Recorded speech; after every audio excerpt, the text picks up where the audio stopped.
All right. I had to find a better intro playing. I need to figure that piece out. Um, It'll come with time. It'll come with time. comes with time. Comes with time. Yeah. Brother man. So I never. I mean, let me introduce. Oh, Baba Debo is here. All right. Gentlemen, D Oh, Bizzle. the whole gang is here now. Whole gang. Whole gang. What was I gonna say? Yeah, Kojo. Let me introduce you to Aziz. Aziz Kojo. Nice to I meet you. don't know if you had a chance to check out our episode on Black Panther, but Kojo, I'll let you introduce yourself, and then we'll go through everyone else's introduction. You do so much. It'd be do you a disservice to do some sort of intro for you. You do Oh so much, man. bro. Thanks. Um, hello, Mr. Aziz. Hello, people in internet land. My name is Kwadjo Opokuare. I am the chairman of the Black Male Journal.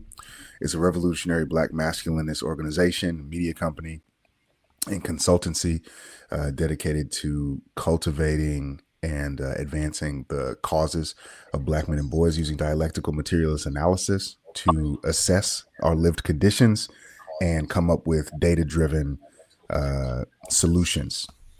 So I do documentary work. I do writing on black male history as well as philosophy, politics, and stuff like that. And then I use these historical and dialectical materialist tools that I inherit from the Black radical tradition, people like the Black Panthers, people like the Nation of Islam, etc., to come up with educational resources to help get brothers out of the issues that we face. So that's kind of my thing. Part of what I do is also like media analysis, although I'm not nearly as good as Brother Eberry. So Okay. that's why we get along well, and I just like hanging out here. So Yeah. Debo, I don't know if you want to introduce yourself, and then Aziz, and then we can start a conversation. my name is Debo. Debo Original on Debo Original 220 on most platforms. I'm a ex basketball guy, former construction guy, Oh, here comes a list. Now, wow. time comic guy, and because Eb's probably gonna point it out at some point, the paintings in the back that you see, I painted those. Fire. So a man of many talents. You forgot the community stuff. I try. That's part of the reason I have you in this conversation, because you know what it's like to work with kids too. A lot of us here have like worked with young people, and one of the main reasons. Well, I'll let Aziz explain, but like one of the main All right, reasons. I'll throw that in as well. Former Thank you. daycare teacher. Thank you. And then Brother Aziz, beyond you being like the database for all of that is One Piece. Tell everyone about you. All right. My name is Aziz. I have a meme page or like a anime manga page called Ghost Gintoki, where I mostly just shit post, but I read a lot of manga, like an unhealthy amount of manga, and I like to go beyond what is on the page. Like I'm a firm believer that every decision in fiction has a reason, whether it was intentional or not, and I always will find a way to derive more meaning than what is apparent from the get-go. And this is why I delve a lot in fiction and why I enjoy dabbling in it, even though for the past 3, 4 months I kind of fell off because got married, found a house, sorry, Congratulations. like moved to a new Congratulations. condo, um, Congratulations. Congrats, bro. started a new like full-time in-person job. So like I guess my private time kind of like just took a nosedive, but I'm really trying to get it like find a balance at this point. And I'm trying to also use the opportunity to be on this discussion to kind of like reignite my passion and try to like kind of force some time out of my day to re-engage with what I was once super passionate about. So thank you for having me. Sounds good. Thank you. Absolutely. And you guys know me, Barry. I've had like I'm 10 plus years of being a child youth worker, do that in a lot of community work, big advocate for black men and boys, media analyst through Black Nerd Talks. I guess you could say I don't know. I'm not gonna say former. I would say esports competitive player trying to get back into. I don't want to say former because former implies I retired. I never uh retired. apartment. We never left, right? Can we call you the E Messi? What happens easier? The one-liners, the one-liners.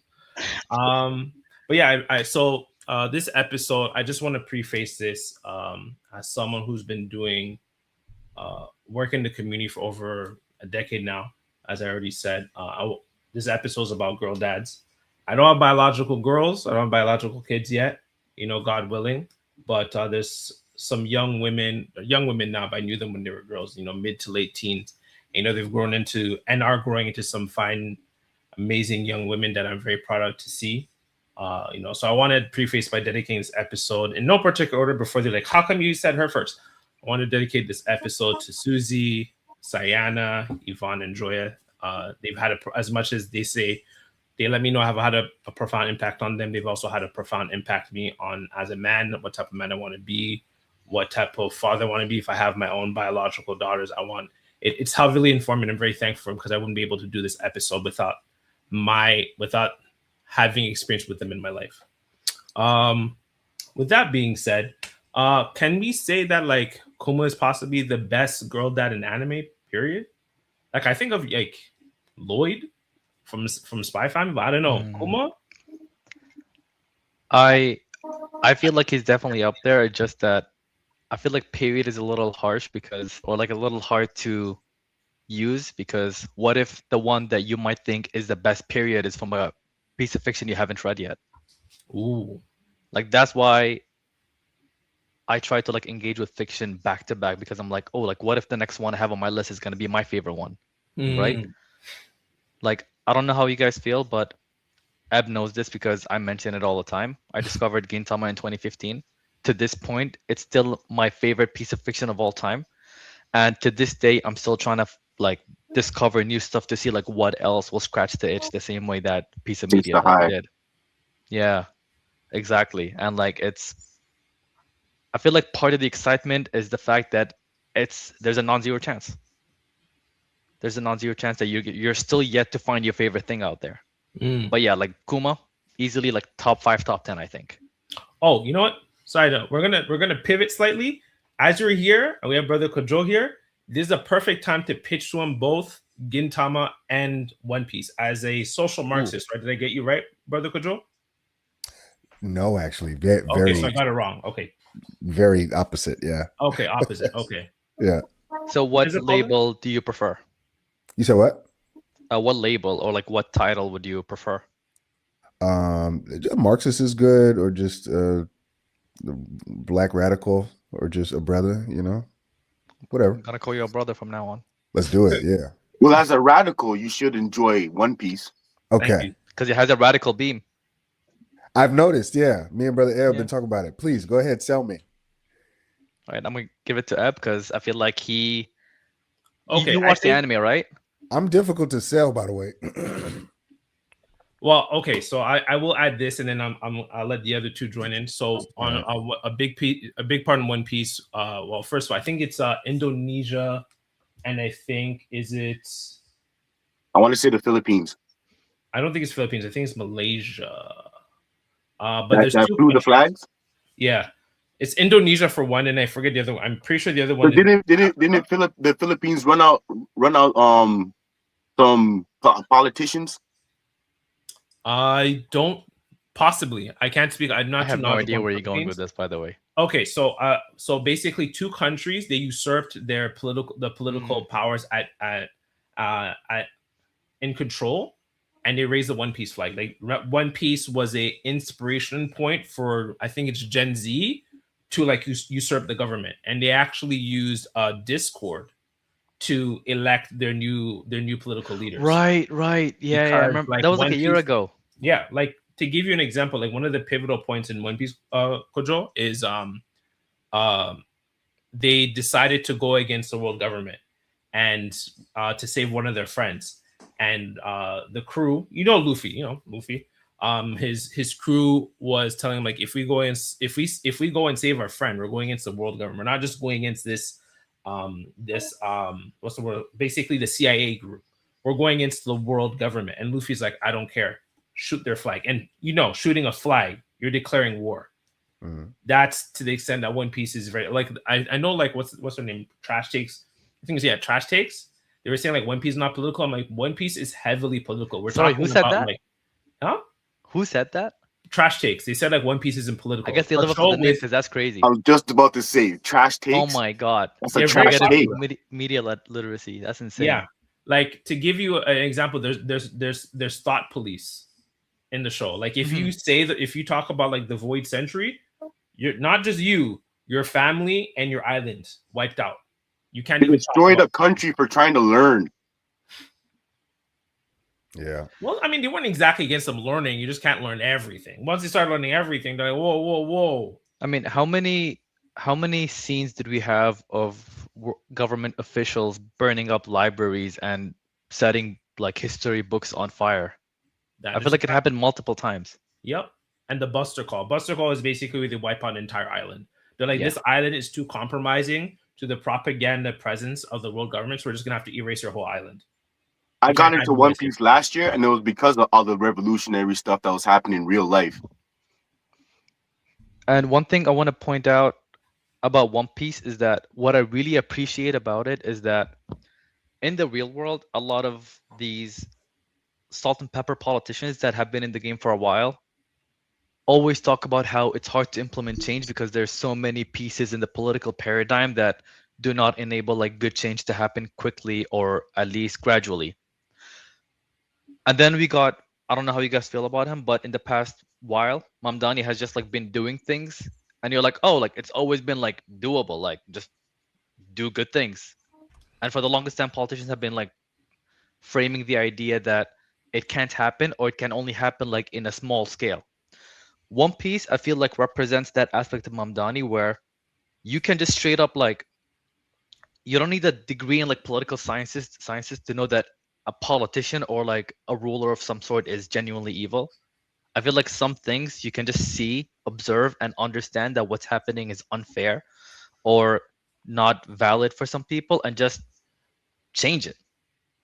Just change that stuff. Just like sometimes like punching someone in the face is better than just or like more efficient than trying to fight against the system that is inherently flawed.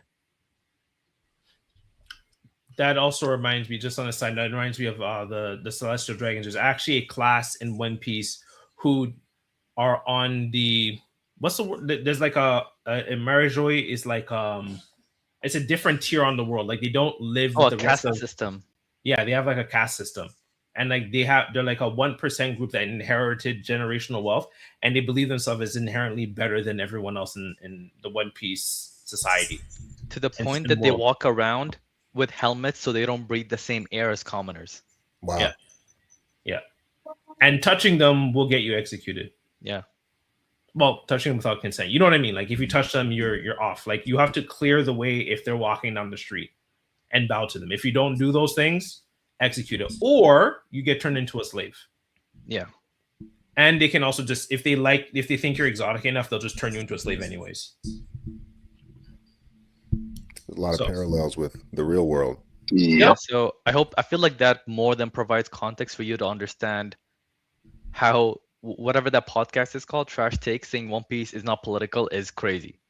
It was the craziest thing. I was just like, I had a tweet. I can maybe find it where I said like saying One Piece is not political is like saying Code Geass is all about chess and mecha. Like Oh my Code God. Geass is political. Like that's what those shows are about. Like that's the core theme. Anyways, And I feel like this gets me into like a whole other topic, which I argue with people all the time about. You can engage with things like Dragon Ball simply and then acknowledge that other things have things below the surface. Like you can't just view everything through the lens of Dragon Ball where like, oh, like Luffy's fighting this cool ass fight, the animation is crazy, like I'm watching it for the animation. No, there's like open your eyes, brother. Open your eyes. absolutely. Yeah. You know, that's a great way to seg into I really found interesting. I know like this is like new information for you, brother Kojo, but I wanted you here because there's a lot of like statistical information that you'd be able to provide the conversation. So, you know, entertain us. But one of the things I really enjoyed about Kuma with his relationship with Bonnie, you know, Bonnie being his adoptive daughter, you know, from his love interest who was sold as a slave and used as a concubine for the elite, and then essentially cast aside when she contracted basically AIDS, like some sort of STD, if you will. Yeah, that dark. One of the things I love about Kuma's raising Bonnie is that she never knew, because like as much as Kuma's a loving, doting father who was a man of faith, he'd say Christianity low key because he was holding a Bible in the manga. Is that she never was exposed to his controlled violence, if you will, right? She always saw him as a softy, mushy, worry wart, but like he's coming home to her and he's wiping the blood off his face. I really love that about. I don't know how you guys felt about him kind of keeping her away from that, but it's something I really enjoyed about him as a character. Is a sense of tenderness, and I feel like that's what I see a lot with a lot of girl dads, is a sense of tenderness that girls kind of bring out in that girls bring on the men that are raising them. I don't know how you guys think or feel about that, and or your experiences.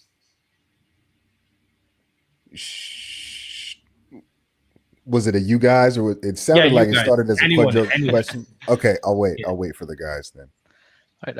I mean, like, are you talking about like the concept of compartmentalizing things away from your children or like your daughter? Absolutely. I do have like a story which I feel like this, like a personal story with my own dad that makes him, I guess, a girl dad and also a boy dad. When I was about like 7 or 8 years old, I remember that for a while my dad was actually straight up unemployed. But I think it was like a few months, or like I only learned this story like after the fact, like maybe 15 years later from my mom. He never said it, but he was unemployed, and like for the entire period while he was unemployed, he would still wake up, pretend to go to work, so that his kids, us, like we would not know what's going on. And like this aspect that you mentioned of Kuma like really reminded me of that, and I feel like I would do the same thing. Like I feel like as much as you want to be transparent with your children, the period of life where they're not exposed to like what's out there is so short and so precious that I feel like it's kind of hard for someone with empathy to kind of take that away from them. Yeah. I agree with that. I don't know about Debo, if you have any kind of experience that working with children or just your life experience, maybe your parents too. Yeah, well, as a parent, especially one who deals in the stuff that Kuma deals with, he's part of the Revolutionary Army and whatnot. Naturally, there's going to be certain aspects that you're going to want to keep away from your child. So it's kind of like the what's the thing that they say? A warrior in the garden, where it's like the ability is there, but you don't have to necessarily show it until it's time to show it. And Kuma's the perfect example of that. I agree. Well, Brother Kojo? I think I'm most similar on the panel to Brother Debo. I believe in like radical honesty and clarity. And there's something called the psychosexual developmental complex. This is the process whereby that's why I have him here. Cool. Oh, hey, where does these go? He'll be back. Oh, maybe internet, maybe his connection dropped. Yeah, sorry, go on. Psychosexual developmental complex, right? And so it's the way that a child's like sexual identity is developed in their early years, and it's like there's this myriad of factors that go into it. One of these is the opposite sex parental bonding complex, right? Okay.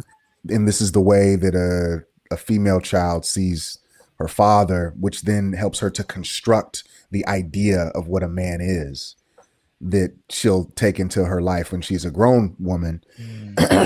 And this is why, in dating, they say it's a good sign if a girl tells you that you remind her of her father, right? If he did a good job, that means that you're in there. You're doing good. And vice versa. This is why a lot of women complain that men want to be mothered because we do, and they just don't want to do it because that's like labor, and they don't want to do that.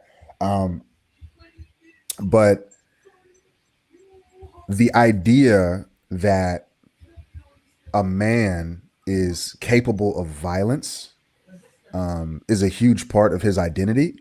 Mm. I think it's an error for a child not to know that. I think it's an error to hide that information from a child, that I'm able and willing to make XYZ sacrifices to secure your safety. That's something that a child should be aware of. And where I get close to Brother Debo is he says, like at a certain time. We don't Mm. have to talk about all the physical things that I'm capable of, and guns and munitions and weapons and stuff like that when you're 5 years old. Maybe then at 5 years old, it's just about, grabbing a spider and putting it out the window. Or maybe it's about helping you jump down off of this table, or, whatever. But at a certain point, it's really important for a child, but I think especially in this case, a female daughter, to know that her father is in fact capable of producing, physical outcomes against threats. I say this as somebody who does not know One Piece and is completely ignorant to like a whole bunch of stuff. I did a little bit of homework for Brother Eberi. Last night I watched this video, and that's really all I know, is like a 1 hour video that like synthesizes a whole bunch of information from the manga. But I remember at some point, Kuma was out on a journey, and the little girl said like she hopes that he's safe because he's such a wimp, because she was completely unaware of his capacity. Yeah. I think that if the daughter is coming to that conclusion, then perhaps it's Kuma sacrilege, that maybe Kuma missed the mark in some regard. I actually agree with you on that. I actually did find it like Kuma trying to hide everything about him that may quote unquote hurt Bonnie's feelings, like his memory bubble and everything. I do think like I do so I'm okay, I'm in the middle ground. I do think she shouldn't have to know everything. Like she shouldn't have to know like, oh yeah, I would just liberated this country, took out like deleted like about on YouTube I have to like censor certain words, deleted like 60 members of the world government and did this and that, and look at all the blood on my face. I think that's obviously too far. But on the other hand, like hiding his memory bubble from her, keeping the fact of like especially after she healed from the what's it called? What was the disease called? Sapphire. Oh, I forgot the name. The sapphire condition that she had, right? I don't think you should have kept that from her after she, recovered from it. I do agree with, like, for instance, like not telling her about what she's dealing with until he was able to find a full diagnosis for her. I agree with that. You probably shouldn't tell. Yeah, you have about 8 months to live. Like that's a crazy thing to say to, what was it, 8-year-old, 9-year-old? I think that's wild to say. But at the same time, like like now she's healed. Yeah, this is what your mom had, and it's good that you're mindful of that, right? Like at that point, by the time we hit post time skip in One Piece, I think she's 12, if I remember correctly. I think so, yeah. Yeah, I think about 12. I think by 12, 10, 12, I think you're able to receive and understand certain information a lot better compared to when you're like, I say 8, 9 and under. I think like there should be some grace given because you need to be able to understand the world, especially as you're getting older. Like you may be 12, but the world is not 12, right? Yeah, this sorry, go ahead. No, go on. I was gonna say that this reminds me of two academic aspects. One of them being how going into a debate or discussion with half the information is worse than going with no information at all, because you can know like some aspects of a thing but not the other aspects, and like so you have like a flawed image instead of a no visualization of what you're trying to say, which could have you saying wrong things. And I feel like this is what you were trying to touch on with not telling her every single thing about her condition due to her age, because some things might just go over her head, and like you don't want to have a child just carrying a lot of stress and anxiety about a thing that they can't do anything over. And the other aspect that I feel like touches on this is how in mathematics in school they will teach you a mathematical concept and then they will like revisit it a few years afterwards, but like now it's more complex. Like now this is the whole picture. Like you, I don't know if you guys took calculus in school, but I remember like I I have sucked at it, just so you know. But go on. me too. I forgot. It's been over a decade. Um, Initially, like before you get into it, like they kind of teach you calculus without calling it calculus, and then they're like, oh, now we're doing calculus. What you were doing before was kind of like a prep work. So I feel like this is similar to how you wanna. I guess like this aligns with the spider analogy.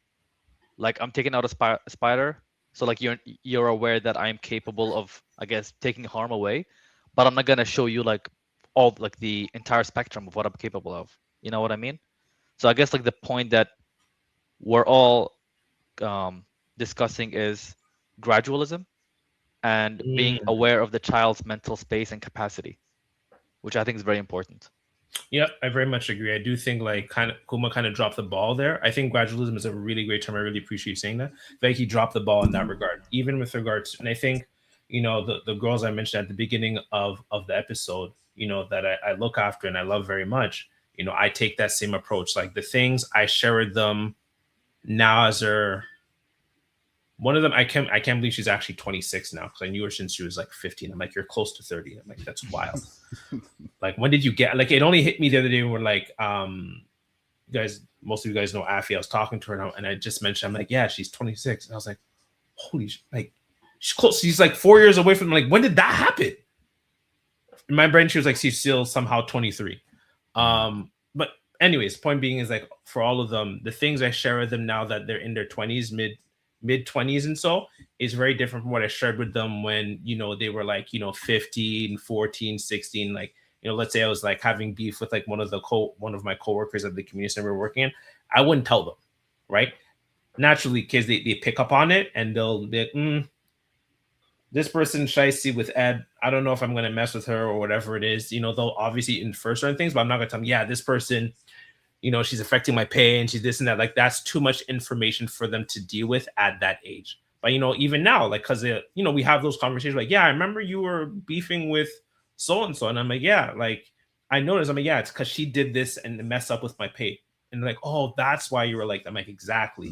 They're able to handle that information. Even sometimes current things I'm dealing with, as opposed to me saying, yeah, I'm dealing with some employment information. Now it's like I can tell them a higher degree of what I'm dealing with. It may not be everything because they're still in their 20s, so they're still grasping certain things, but I'm able to talk about more things with them as they're getting older. I'm also trying to keep in mind not to treat them. And I think that's as from a parental standpoint, I think it's tough to have that gradualism. I guess like I just came up with that on the spot. Love it. Great. We need to add it in the dictionary. In terms of gradualism, I try to keep in mind that they're not, 15, 14, 16, 17 anymore. I think that's a hard thing for me because that's how I see them, but they're not that anymore. So I have to constantly, I think they're at this stage where we can have this sort of dialogue as opposed to before. But Kodjo, you said something really important about like, if I remember correctly, you were saying how, assuming the dad did a good job, that it creates a framework for how that girl will see men going forward in general, right? Did I get that correct? Absolutely. It informs her concept of not only masculinity as this kind of like abstract general notion, right? But very specifically, if she had a positive opposite sex parental bonding complex with a father, it informs the type of man that she's going to go after when she becomes an adult woman. And so what you could have if he doesn't do his due diligence by the time that she gets a little bit older, I think that, and forgive my ignorance, I think that he's like converted into some kind of android robot with no memories at some point. And so I suppose he doesn't get to see her become an adult. No, unfortunately. Right. So, there's these in-betweeny kind of years, like 10 to 18 where some of this information may have been divulged that he didn't get to do, right? But somewhere in there, if he doesn't do that work, then she becomes an adult woman who is, I guess, accepting or expecting male cowardice or male timidity or male inability to conflict in a healthy manner, right? And this is, we got a lot of women walking around right now who think that they are the man because they never saw a real one growing up. and just heard a whole bunch of myths about how we like run away from responsibilities and things. And so that this is the way that they this is the way that they navigate the world. And then they meet one of us who doesn't conform to those expectations, and they're actually turned off by it instead of turned on by it, which is like, you know, and that speaks to the fracture. I have one more thing that actually kind of struck my mind. The last time that we was here, well, that I was here anyway, guest speaking with y'all, we talk about Black Panther, the Black Panther movie. Right. And I think without accusing Kuma, right? But I think that there are kind of like two maybe main reasons that parents may hide parts of themselves from children. And one could be to insulate children from the harm and damage that can do to a child's psyche that's not fully developed and equipped to handle that information. And another is to protect the image of the parent themselves, right? T'Chaka didn't tell T'Challa about his cousin, right? And T'Challa became a grown man by the time T'Chaka died. They had all the time in the world for him to at some point sit him down and be like, listen, you're going to be king very soon. This is the business, my business, that you're going to be inheriting. And here's some of these horrible things that has happened that you need to know about. And he chose not to. I think that was an ego decision that he chose not to do that, right? But clearly that idea of hiding this ugly aspect of what it was like to be his parent or to be in this position of leadership authority, it came to bite everybody in the butt, right? Later. Yeah, no, that's exactly it. And so I brought that up because, you know, there's no secret, both here in Canada and south of the border, you guys in the US, you know, there's a lot of kids, but in this case, we're talking about girls specifically without, you know, paternal figures in their life, right? And as much as like we know about the impacts of it, there's also, this is the reason even for me why I'm pivoting towards, you know, focusing, you know, more on boys, mentoring and working with boys, is because there's also a sense of hypervigilance of us as, you know, being, you know, sexual deviants, and, you know, we just can't control it, right? Any hole is a good enough hole, right? Where we're constantly police about there's sort of like a simultaneous, and I don't know what you guys think in terms of solutions, but there's a simultaneous hypervigilance of us being around vulnerable demographics. So in this case, children, more specifically young girls and women, and at the same time, an expectation for us to show up for them. So we're both being policed to do this thing, and at the same time being told we need to do it. So we're told we're dangerous and we need to do it simultaneously. Do you guys think there's any solutions to that? Oh man, everyone's struggling with their cameras right now. I think as Aziz dropped off, he left us a note in the chat. Can I don't know what happened to Brother Dewo, but can I have that question one more time? Where you said like we're getting conflicting messaging, basically. Conflicting message. Yeah, we're basically getting conflicting messaging. What are the two conflicting messages? We're both basically we're asked to be present in the lives of young girls and women, but at the same time there's a hypervigilance of us being seen as dangerous in their lives, right? Because, you know, sexual beings, we just can't control ourselves. So what are the solutions to that, if there are any? I think one of and it's like general wisdom and advice, and so few people follow it, is be careful who you have children with. You know, be really smart and intentional about that, and establish a discourse where you have, you know, authority in your family, and of course do the personal work of, I don't know how to say it in a politically correct manner for the algorithm. Do the personal work of not being a predator, having control of your urges. Like, that's personal cultivation that needs to happen. But once you've mastered yourself in that regard, just be careful who you lay with. And so you have, theoretically, hopefully, you know, you have a good relationship with a woman or a mother of a child, and you take a leadership position in that child's life.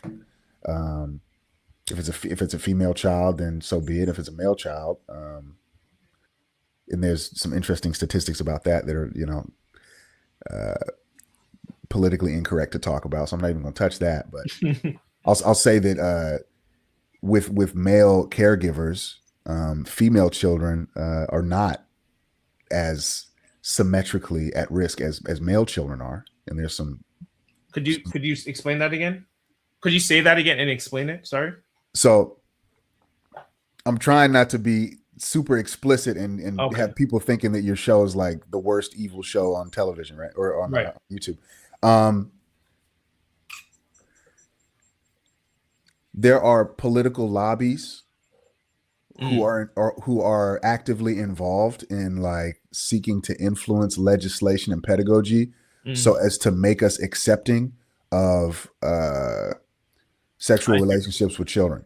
Right. Okay. I know you're talking about when the PDF file stuff. Okay. Okay, cool. There we go. So, Yeah. but the sexual orientation of PDF files is not when they get caught, it's not symmetrical to the population distribution in terms of sexual orientation.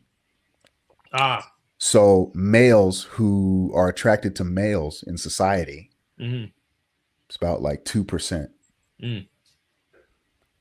PDF file males who go after young males is like 33%.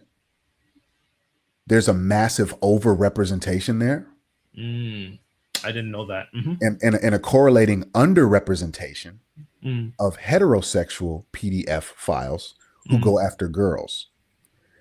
And so what we see when we look at these social narratives about how if a man is with a girl or whatever, that he's probably going to get her and so on and so forth, right? The data begins to suggest the opposite, in fact, that girl is more safe proportionately than a boy is. But there's this social expectation that's influenced by, feminist illogic that says, just be hyper vigilant because a girl is in a position, even if she is safer. And this is the same kind of like rhetoric that's nonsensical that we hear, like when women walk the street at night. Be careful because somebody will get you. Me and Debo's black ass, we're way more in danger than a little white woman walking down the street at night. But nobody gives a darn, right? I'm saying darn because I get you. Yeah. Right. But per the statistics, the idea like of a woman walking down, she's like, oh, that's not how it works. Anyway, I was on my way to say something else, and then we got slightly sidetracked. Yes. How to combat these dual narratives. Right. Yeah.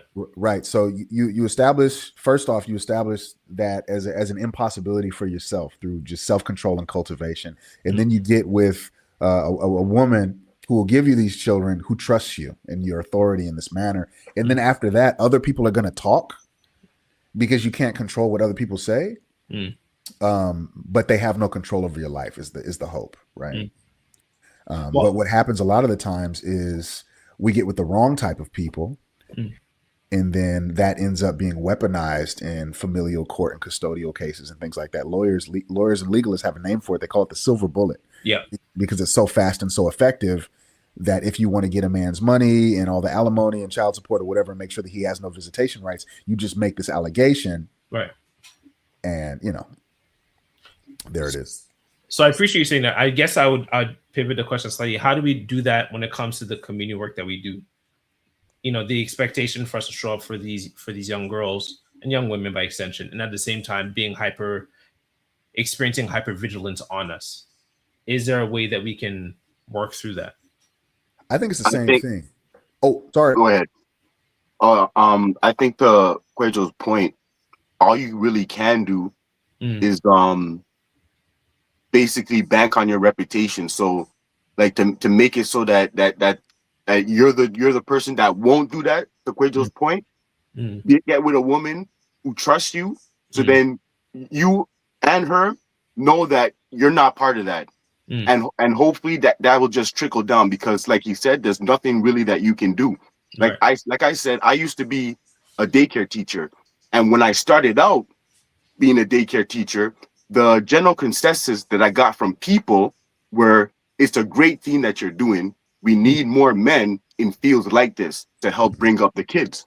Right. But now, I don't think the general consensus would be, oh, you're a male daycare teacher? That's great. Especially when you hear stuff like, I will choose the bear over a man.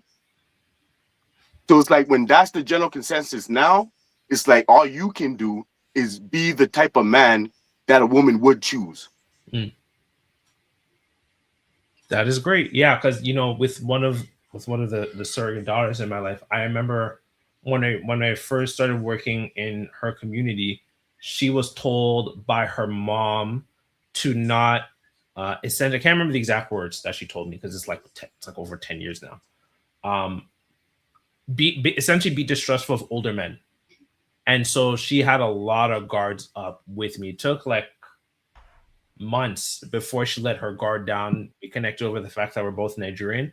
And then that's what really built a connection between us. And, now she's family. I haven't she is family. But there was initial concern of her. There's initial concern that she had, just going based off what her mom told her. But at the same time, what her mom is telling her to do is the same thing, is the exact thing she needed. She needed like a strong male figure in her life. And then, when I think of one of the other ones, I won't say them by name because, I'm not trying to put their business out there, right? With another one, I remember with two of them actually, they intentionally sought a relationship with me out. I never asked them why. I never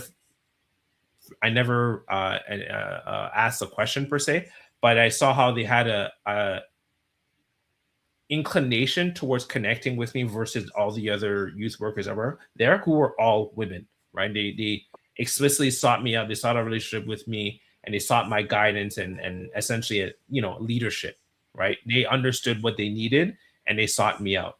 And then the last one, I saw there's gaps in which she needed, and I spoke to. She's a friend of mine. Her previous youth worker. She told me yeah, there's a term that I will say the term that she said. I'm trying to be a little bit PG friendly. But she was like, yeah, this is someone that doesn't have enough of paternal presence in her life. And I was like, bet, I got this. And I stepped up and I stepped in her life. Right. And, we have a really great relationship till this day. And, this makes me think of, maybe we can segue into it. It makes me think of two things. One is a discourse about the game Pragmata, which you guys know about. Just the idea that essentially, and I'm going to first pose this question to Brother Kojo to really challenge these narratives. But there's a whole notion that, we essentially we just can't control ourselves. There's a really good term. Makes me feel a really good term. I recently found Dr. Thunder's YouTube channel, and there's a really good term he used. Men are seen as sexual beings. And in the sense of versus, and I'll break it down in a second, in the sense of being seen as beings that are sexual. So sexual beings in the sense of we're looking for any access, any form of sexual access, any way, any form, any age, emphasis, quotations, any age, and with or without consent, because we just have this inherent desire where we can't control ourselves, right? And that leads into these sort of narratives where we just essentially can't control ourselves even around children. Versus, yes, testosterone and whatnot, we do have a higher sex drive, right? By and large, the average man does desire sex more than the average woman, but that doesn't necessarily equate to being a sexual being. Those are not the same thing. Desiring intimacy from your wife is not the same thing as wanting any orifice that you can get access to. That's wild. But I did want to read. Let me see if I can put it up, and then I'll read it, and then we can talk about the whole Pragmata game discourse. So let's see. Lots of strange reactions to this. So this is by Mary Morgan. I forgot the YouTube channel she's on with I can't remember his name. I think it's Ethan or Nathan something. The guy who always wears a hat. Political, quote unquote, political YouTube analyst. But essentially, she's one of the hosts on his channel. She wrote Lots of strange reactions to this game, Pragmata. Let's clear some things up. Childless men do not have paternal instincts the way that childless women have maternal instincts. We observe this even in the way little girls play versus little boys. Men first experience paternal instincts once they have their own children, and typically those paternal instincts are only ever felt for their own children and no one else's. Men are not nurturers. Men don't gush over cute kids in public. Men don't have baby fever. If a man wants to possess a child for any reason other than being a product of his own lineage, he is likely a predator. And you'd be taking the feminist, radical, gender abolitionist position to protest any of the above points. This should explain why a quote unquote dad simulator game marketed to mostly childless men gives people the creeps. So I wanted to hear what you guys have to think about. I'll start with Brother Kojo. He's already smiling. There's community notes, but I want to get his information, especially from a Black male studies lens. Hit us with it, brother.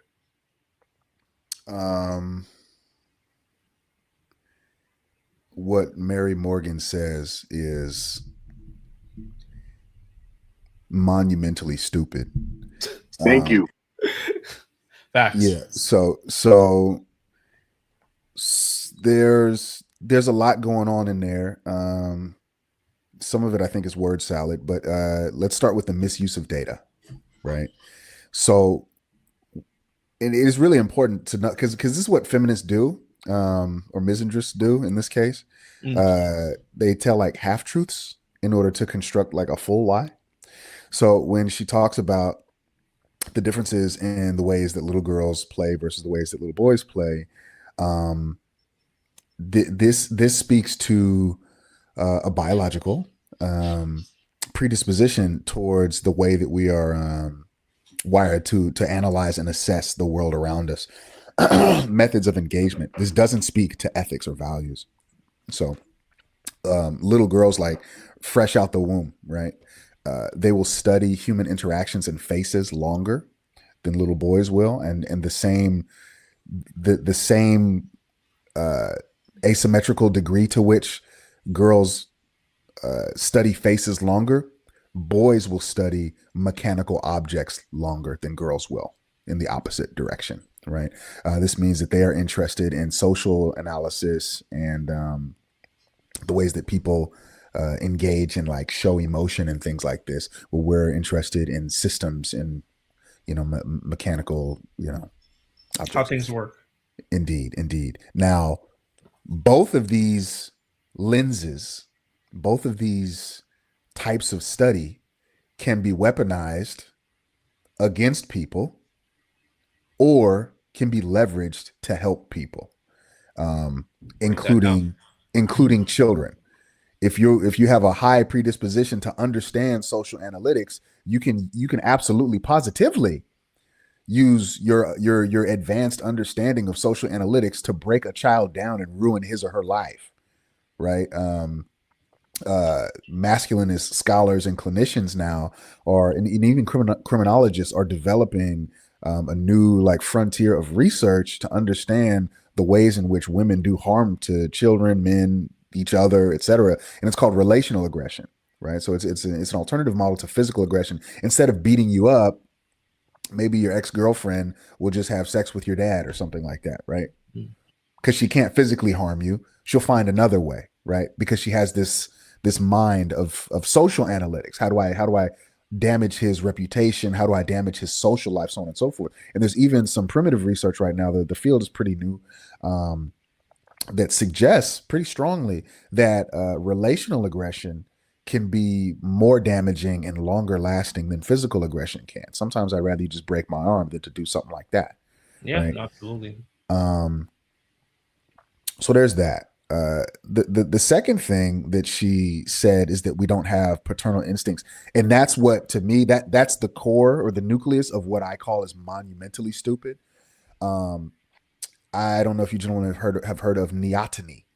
Neoteny is the aspect of an organism's appearance. Doesn't even have to be a human being. An organism's appearance that stimulates or simulates childlikeness, right? And so neotenous features. So for one example, and let me know if I'm rambling, if need me to rein it back in or whatever. For one example, your eyeballs never grow. You're born with your eyeballs the same size as you will die with your eyeballs. The rest of your body grows around your eyeballs, right? So when your skull is small, your eyeballs look large compared to your skull. Therefore, large eyes, the size of eyes compared to the rest of the face, if that contrast is high, that's what we would call a neotenous feature, right? The contrast. That's just one example. Now let me take that. Women have been using neoteny for many centuries now, and they know that they do it in order to hijack the male brain into this this ideal of posturing towards provision and protection through makeup. So things like eyeshadow and what do you call it? The things when they make the eyelashes really long or whatever. Mascara. Jinx, you owe me soda. So these things are made to what they call make the eyes pop. Right. But the whole idea of making the eyes pop is to increase that type of contrast between the eyes and the head, thereby making a man more likely to adopt a posture of protecting you or caring for you or providing for you, et cetera, et cetera. Right. So these are positively paternal instincts that are inside of us that many of us don't even understand by name, like I've just broken down, for example, that are leveraged to put us into positions of where I'm going to do something for you or, you know, protect you or whatever. Right. And that's just one example.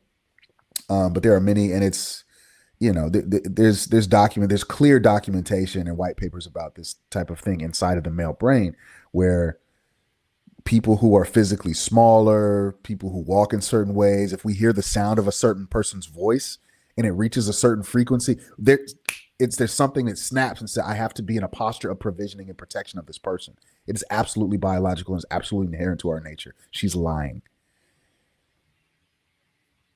Appreciate that. And, Debo, I don't know if you have any thoughts on Pragmata.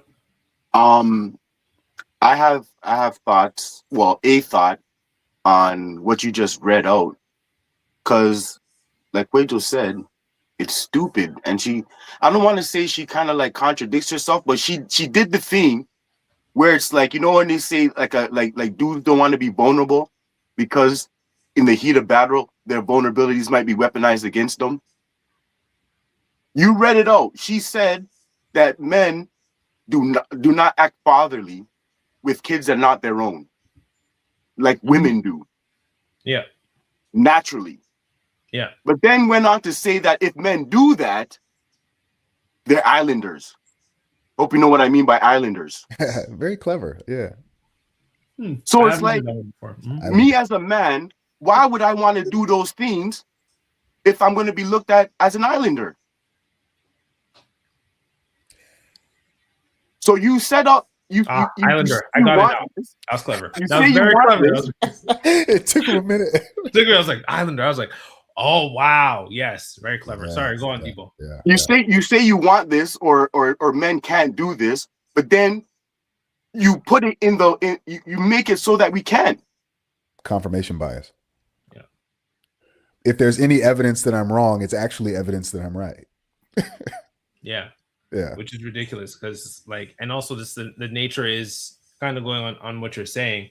And you know, these are my thoughts, is that like I'm not allowed to get excited about children. It's like, why are you so excited about children? Right. You know, and this goes back into our conversation about, you know, working with young girls, young vulnerable girls and young women in the community, is that like the most uncomfortable times I've had at work is when I'm supporting young girls and women, especially since, you know, like I got a lot of grades. So like, oh, this man has some years on him, right? So I know people are looking at me like, oh, he's probably, you know, sugar daddy. You know, it's like, no, I'm really not. I'm not trying to be that. I'm a married man. I'm trying to be married, love my wife, happy with her. I have no interest in, like, hey, shout out to my grandpa, Four Wise. I'm not built like him. I'm not built like Uzama Noram. Right? I'm cool with what I have, and I'm just here. I'm just trying to show up for my community. And there's often times where it's like I'm being looked at, right? Especially being both, black and male, right? I remember one time I was at Scarborough Town Center. It's one of the more urban parts of Toronto. For Kojo, just to give you context, I was at the mall there. It was Christmas time. This was 2017, so I was still working in one of the Scarborough communities, and a group of the girls that like I supported. So to give you context, whenever the kids see me, the adults now. So I mean, I even saw one in the subway like a year and a half ago, and he like screamed my name in the subway. Like they see me oftentimes, like if young people see me, they will scream my name. They're like, Ad! And I'm like, you just scared everybody in the subway because you're a big black man, but it's okay. Or young black woman, it's okay. Anyway, so I was walking. It was around Boxing Day, Christmas time. So I remember being on the lower form of SCC. I think it was, I really remember, it was when we still had the bay there, Hudson's Bay for Debo, because I'm sure you've been to SCC. And I was just walking, and a group of the girls saw me. So they're, at that point, they're like 15, 16, young girls. And they saw me like, Ed! And they all rushed me to come hug me. And I know, Kojo, you're about to laugh at this. There's a bunch of like white moms with their strollers rolling their kids. And they all like stopped and looked at me as all these girls are coming to hug me. There wasn't a smile. There was like, there was a sense of, with all like, there's about 3 moms, I would say, maybe 3, 4 moms. They all had a sense of dread on their face. Where essentially, from what I could surmise, they're probably thinking I'm some sort of like trafficker. Islander. You're their pimp. Right? Exactly. And it's like, or I'm playing a positive role in their life. So once again, that goes back to the conversation of like, having a experiencing a lot of hypervigilance on you, and at the same time being expected to show up for the community. But I remember just thinking like, and the funny part when it comes to the girls, like if I were to see them like now and ask them what, they wouldn't do it. I didn't notice that. Even if I asked them the next day, if they noticed, they probably didn't, right? Because they're kids, they don't understand what's going on around them. Yeah. Right. But there was that sense of all these moms looking at me, wondering what I'm doing with all these young girls running towards me. It's because I'm working in the community and I'm the only father in their life. It's as simple as that. And it made me think of like I don't remember when Dr. T.S. Johnson mentioned it. I don't know if you guys have any experience of you, because Brother Kojo, I know you've worked in schools too. He says like, certain men have paternal energy to them.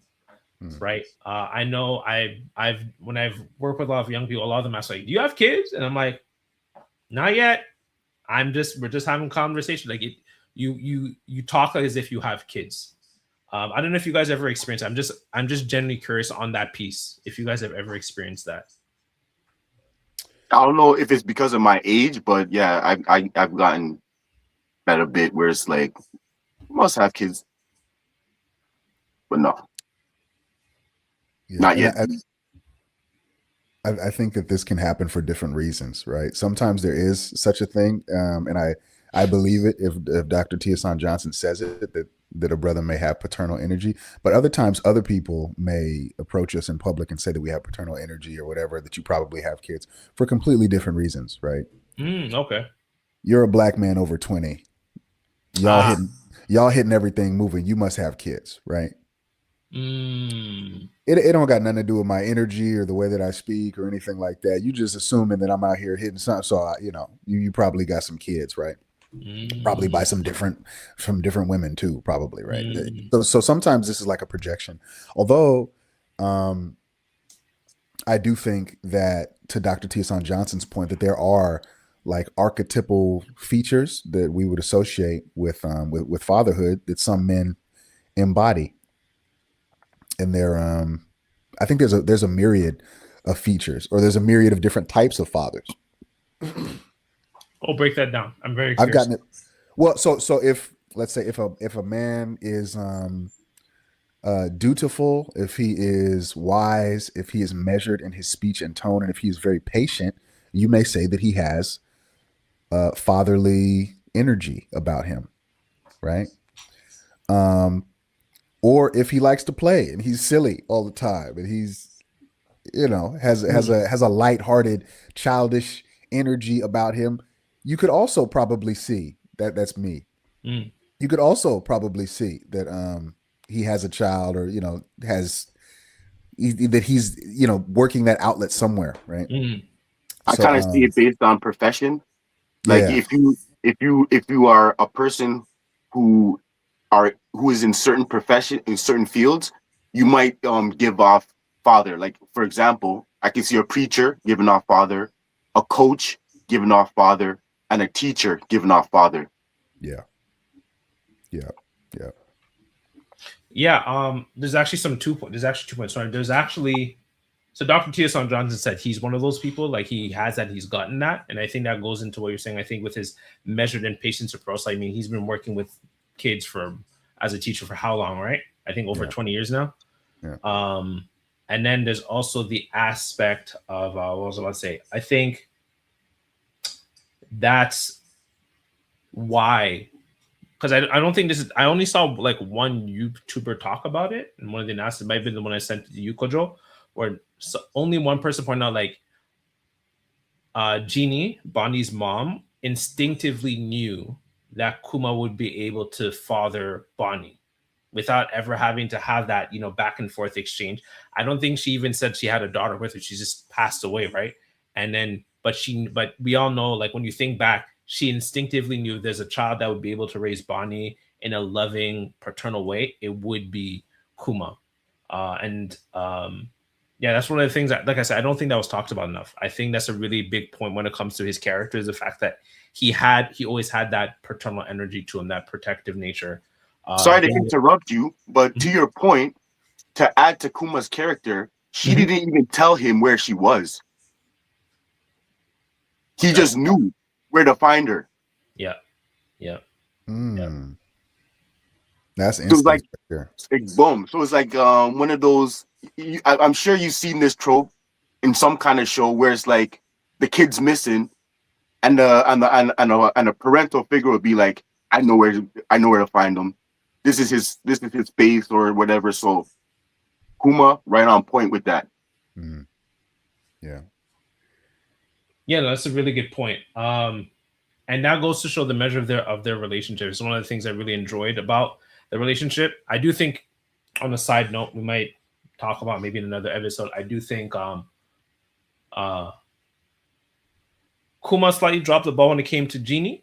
I think he should have given her the choice. As much as like there is a sense of PTSD from being a slave, right?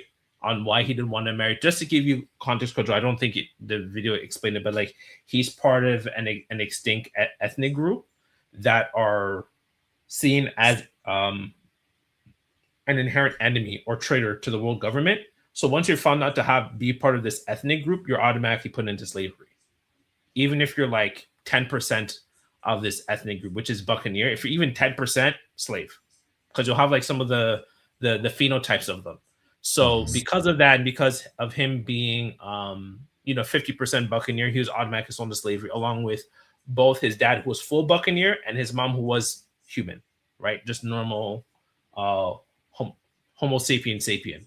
And so because of that, he didn't want to have like biological kids with Jeannie and to start a family with her. But I think that he should have given her, I do think like that's a choice that she should be able to make, instead of just him entirely making that choice for her. If she loves you, she loves you. Let her. I don't know if you guys think about that, but that's like my kind of stance on that. I believe in as far as like child rearing between two groups of people. And just her getting that choice, like just saying like, I don't want to, because I don't want to put him. His choice is basically, I don't want us to get married and have a family because I don't want to put you through the potential prospect of going into slavery and so on and so forth. Even though she already went through slavery with him, but that was his frame of mind when rejecting her for marriage and having a family. This is gonna sound harsh, but he ended up dying anyway, and he raised a baby, her baby anyway. So he might as well have just done it. In retrospect, I'm of the same frame. I'm of the same frame of mind as well. I don't know, Quadro, how you feel about that. Him saying no to her, or if you think he did that. Mm-hmm. But the baby wasn't biologically his. Yeah, that's not well. Yeah, but the baby wasn't vulnerable to the same danger he was initially concerned about. Is that right? That is fair. That is a fair point. Right. So that I think makes a difference. I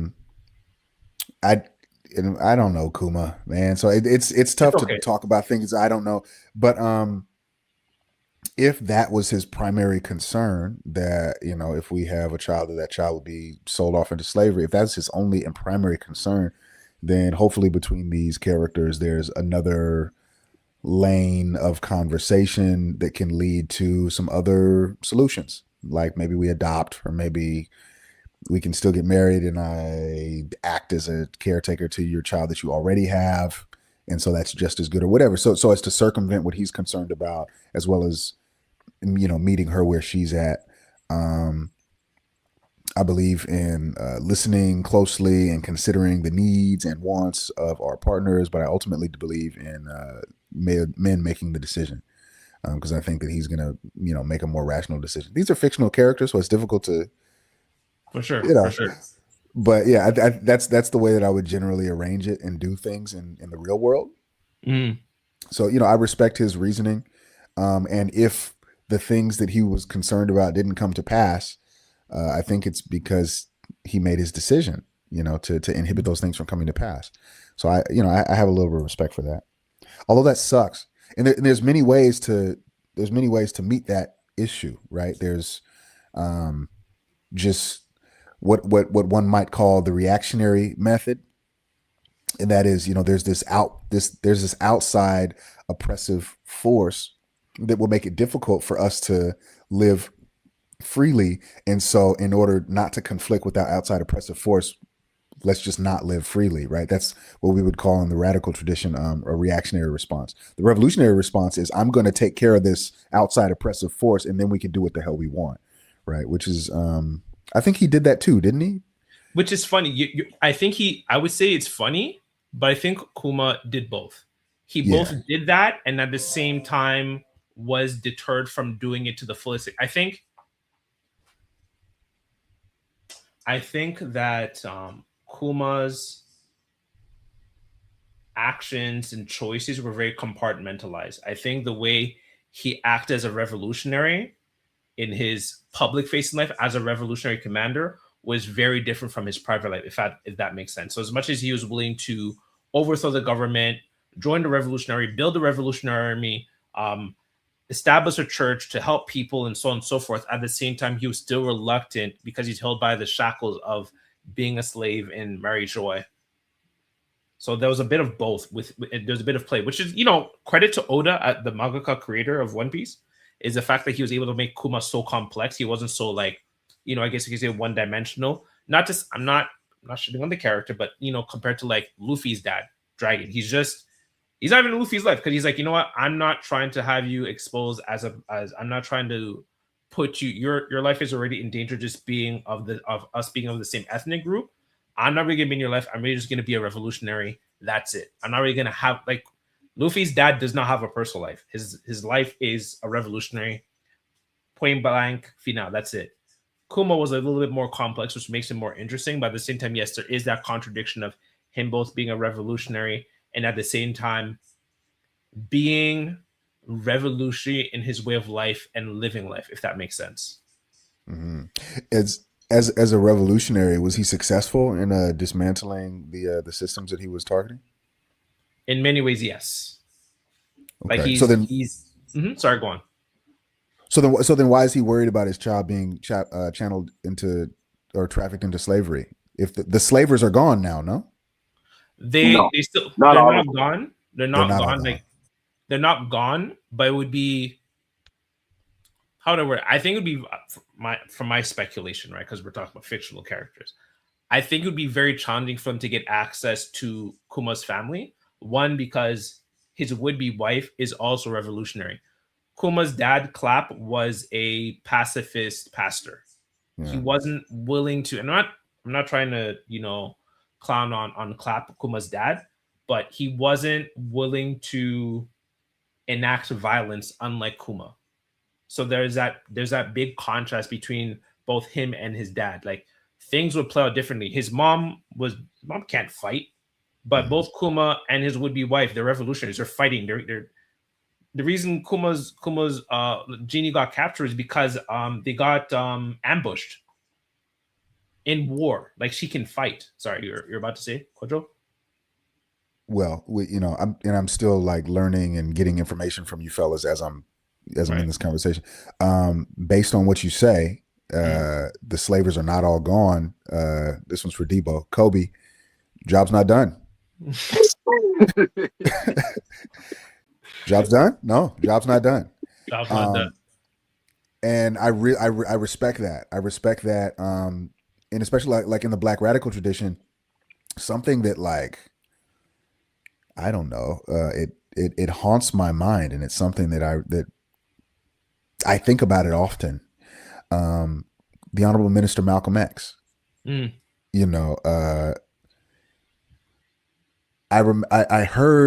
I heard him on record speaking at a speaking event. He wasn't on videotape, but it was the audio recording, and he was apologizing to the crowd as he walked up because he was wearing pajamas. And he said, I'm sorry for how I'm dressed, because the night before, somebody had firebombed his house. Yeah, I remember that. Bro, with his little daughters inside. Yep. Yeah. If a man's in a position and he knows what he's doing and he knows the type of target that he and his family are, and he makes the choice, I'm not going to bring children into this, I respect that.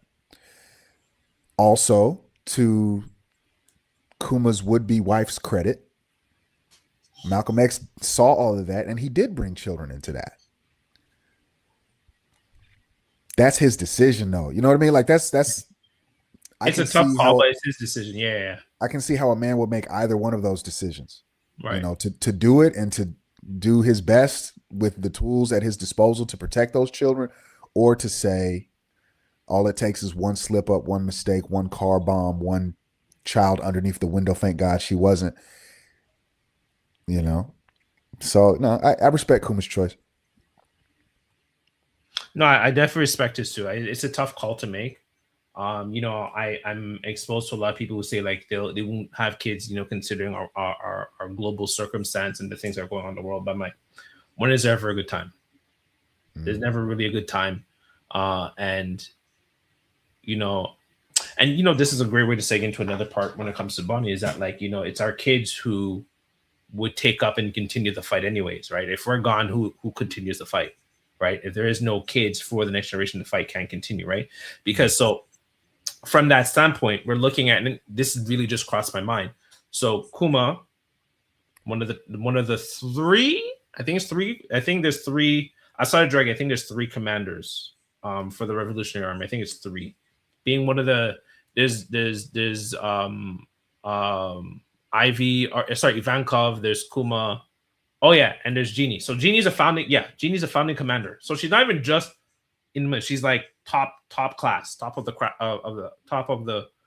or I forgot the term. Cream of the crop. Cream of the crop. Sorry, brass. There we go, brass. That's the word I was looking for. Brass. Yeah. Who is the child? Like, yes, it wasn't Kuma's, biological daughter, but what is Bonnie now? She's part of the supernova. So basically, she's part of, in terms of One Piece, Bonnie's part of the same, like, what's what I'm looking for? I would say I'm looking for the right term. Problem children.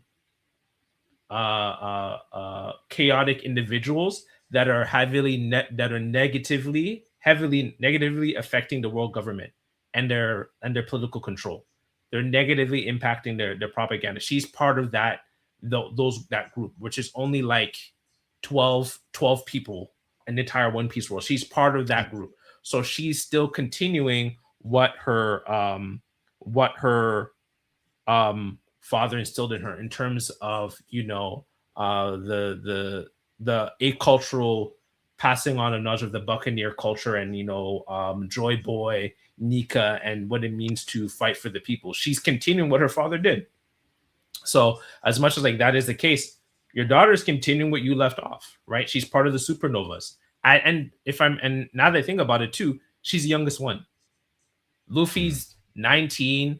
What's it called? Trafalgar Lost 21. What's his name? Ustash, the kid, is like 22. Bonnie's 12. And she's a supernova. I love my boy Sanji. I don't have a Sanji sculpture around. I love my boy Sanji. Sanji's not a supernova. That says something, right? She's a supernova in spite of all of that. So there's also the aspect too of like our kids continue where we left off, and what Kuma was able to leave for in terms of like a culture, like passing down like the religious and cultural aspects of that Buccaneer ethnic group, is part of the reason why she was able to she fought against a lower class at the age of 10 or 8. I think it was like she just turned 10. She fought and beat the leader of like a lower class of the CIA. I don't know what there is more to that. Like that says a lot. I see that as a huge win in terms of Kuma as a father that I don't think he quite saw in Bonnie. I think that goes back into what Aziz was saying in terms of what did he say? Gradualism. Mm-hmm. Like not really seeing like the revolutionary capacity. Yeah, capacity that's already within Bonnie to stand up for herself, because that's what Kuma was able to do when he wasn't around. It was Bonnie it was Kuma's presence able to help Bonnie get to and even use her devil fruit powers to actually fight for herself for the first time. I don't know how you guys think about that in terms of like the idea of like what we do is pass on to the next generation, especially as father figures. I believe I'm a real sacrificial character. I'm very compelled by sacrifice, and I'm aware that like nothing happens without it. But there's all kinds of different sacrifices, mm-hmm. I have an image of a Vietnamese child soldier on my refrigerator. Okay. And he's got the Kalashnikov, and he's ready to go to fight for his country. And the reason that is because they were overwhelmed by the numbers and technology of the Americans in the Vietnam War. And this little boy, like he had to pick up arms and do his duty or whatever to protect and secure the future of his nation and his people. But a child shouldn't have to do that, like Michael Jackson syndrome, right? It's like, yeah, you could do all this cool stuff, and you even more advanced than the adults in many regards. And so, congrats, good job, Bonnie. But what you lose your child. What are you missing out on in exchange for that? Not that you can't do it, not that even you shouldn't do it, because that's like an ethical choice about weighing pros and cons and the cost of time and waiting another 10 years. Like there's all these things to get.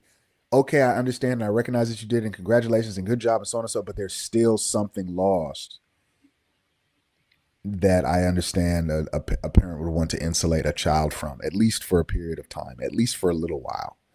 I don't know that there's a right answer to that. I just know that it's a difficult position to be in. Debo, I have some thoughts, but I want to let you go before I speak, or if you need more time to think.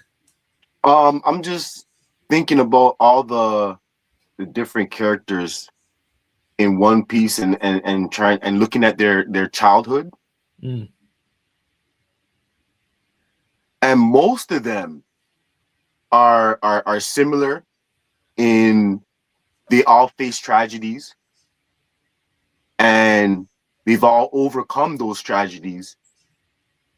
And for the most part, it hasn't led them astray to the point where they're on the dark side, if you will. Yeah. So you look at Bonnie, both parents, Luffy. What's homeboy's name again? Was it Sabo? The one that's alive? Yeah, but Sabo. Yeah. yeah, but we didn't know Yeah. for a while Yeah. what his fate was. Yeah. Sanji, his situation, dude had to eat his foot, and Zeph. Yeah. yeah, Zeph had to eat his foot, thinking that he was being greedy, and that you see how that shaped Sanji. Yeah. Then you got Zoro with can't remember her name, but because it was so long. It was like it's like 50 years. 15 years ago, 1,000 episodes. True. Yeah, bro. I can't remember her name myself. It's okay. You see Nami's past and Robin's past. All of them have a dark past. Yet all of them are carrying the legacies. Kuna. But all of them are still carrying the legacies of their lineage. And they're all young. Yeah. All of them are relatively young. Yeah. So yes, it's true that young and they're like the biggest revolutionaries in the world next to a dragon. So it's like, yes, absolutely, young people should not have to carry this burden, but they're doing a damn good job at it. I'm with you on that. Yeah. So I do think I very much see Kojo's point. You know, like there's a lot of her childhood that she missed out on because she had to deal with so much, right? Like as much as like it's a testament to who Kuma is as a father that she is basically a revolutionary at the age of 12. But at the same time, it is also a tragic point once again that she has to be a revolutionary at the age of 12, right? Like one of the things that like I noted, you know, like you could see her developmental disposition with her because she has like the age fruit, if I remember correctly, if that's the name, or is it time fruit or age fruit? But essentially, when she's very distrustful and angry, wrathful, scornful, that's when she's in her adult form. You know, to protect herself, right? We always to have a certain posture. You posture yourself as someone older, guarded, jaded, stoic. You know, to protect herself. But the moment she feels safe is when she goes back into her actual physical 12-year-old self. When she's not, she looks like a 20, 22-year-old, right? When she finally got to see, so when they first arrived at Egghead, I should also previous, when they first arrived at Egghead, she's angry, she's in her adult form, she's chasing around Vegapunk trying to off him. She's like, you did this to my dad, you took away my family, it's your fault, you gotta go, right? And you know, Vegapunk, because he wants to, you know, honor his essentially his best friend's memory, decides to take on all of her anger and wrath without telling Bonnie that no, I didn't actually do this. I was forced to, and Kuma asked me to keep this information from you. When Bonnie finally gets exposed to Kuma's, you know, memory bubble, and she runs to the Vegapunk, I love the scene where she just walks towards, you know, Vegapunk, crying, and as she's crying and weeping like a little girl, what little girl wouldn't when she sees everything that, you know, her dad went through in his life, she turns back into her child self and she hugs Vegapunk and apologizes for him. And pretty much until Saint Saturn shows up, she stays as a child because she feels safe and protected. And I really love that. Right? Every time she was around, when ever since she reconciled with Vegapunk and she reconciled with Kuma, she was in her childhood form, right? Including the point where you know, the really cool point where the Sakuga, where Kuma finally arrives, you know, as an android, you know, Dex, Saint Saturn, and probably one of the most visual impact frames that the closure, I loved it. By the way, side note, credit to Oda. This was the first anime villain I genuinely hated. I can usually like disconnect from like, you know, what we're watching. I genuinely hated Saint Saturn. Like everything about him, I'm like, this character makes me angry. Like, do you know what he called like the other Navy people? He called them churls. You know what a churl is? Let me search it up again. I searched up the word churl. Churl is crazy. Churl is a term for a rude, boorish, or ill-bred person. Like you're not even like a plebeian, you're below plebeian. That's what he's calling the Navy people who are fighting with him. He's like, silence you trolls. I said, yo, this guy is just. But don't you remember what was said when he made his first appearance? The guy said no Marine under the, I think under Commandant, I think it was, or Commander, Commodore, yeah, could not be in his presence. And the first person he saw, he shot. Yeah. So there you go. Crazy work. Yo, this character just pissed me off. He's like, yeah, it's not like Kuma was just like, sorry, Saint Seiya was even saying things like, if you weren't Buccaneer, you wouldn't have had to be a slave. It's not my fault you were born into your ethnic group. I just feel like you should be a slave. I was like, yo, this guy is just getting on. This guy was he got under my skin. So, anyways, shout out to Oda for writing a character like that. Like, pretty much all of the villains I can like I said, disconnect. Saint Saturn, I was like, this guy is cheesing me. So when like, when Kuma punched Saint Saturn, I couldn't explain it, but I felt a great sense of relief seeing him just deck him and send him across like Egghead. Like I was like, yes, lay this man out. This guy is cheesing me. This guy's making me so angry. Anyways, yeah, that was a really powerful scene. You saw like after that, and then I think we can kind of speak on this when it comes to, you know, the impact that, because we talked about the impact that dads have on girls. I think there's also a co-symbiotic, maybe I'm using the wrong term, impact that girls have on dads. And you saw how like despite all the programming that Kuma went through, his core is that he's a father to Bonnie, and he walked to her while she's crying in her childhood like physical form and picked her up and consoled her. So at the same time, just like we were talking about at the beginning of the episode, there was a sense of measured controlled violence. He uses his armament haki, sent Saint Saturn flying, and same time walk to Bonnie and console her. And also, you know, I want to give a shout out to my boy. Shout out to Sanju with his soft skills. He picked up on what was going on and told everyone to stop. He knew Kuma's got this. We ain't got to go save Bonnie. Her dad's there. So shout out to Sanji for that. But I wanted to kind of ask you, Brother Kojo, I know it's like last second.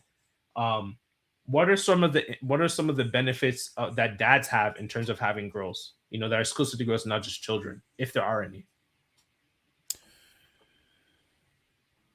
I don't think I know that.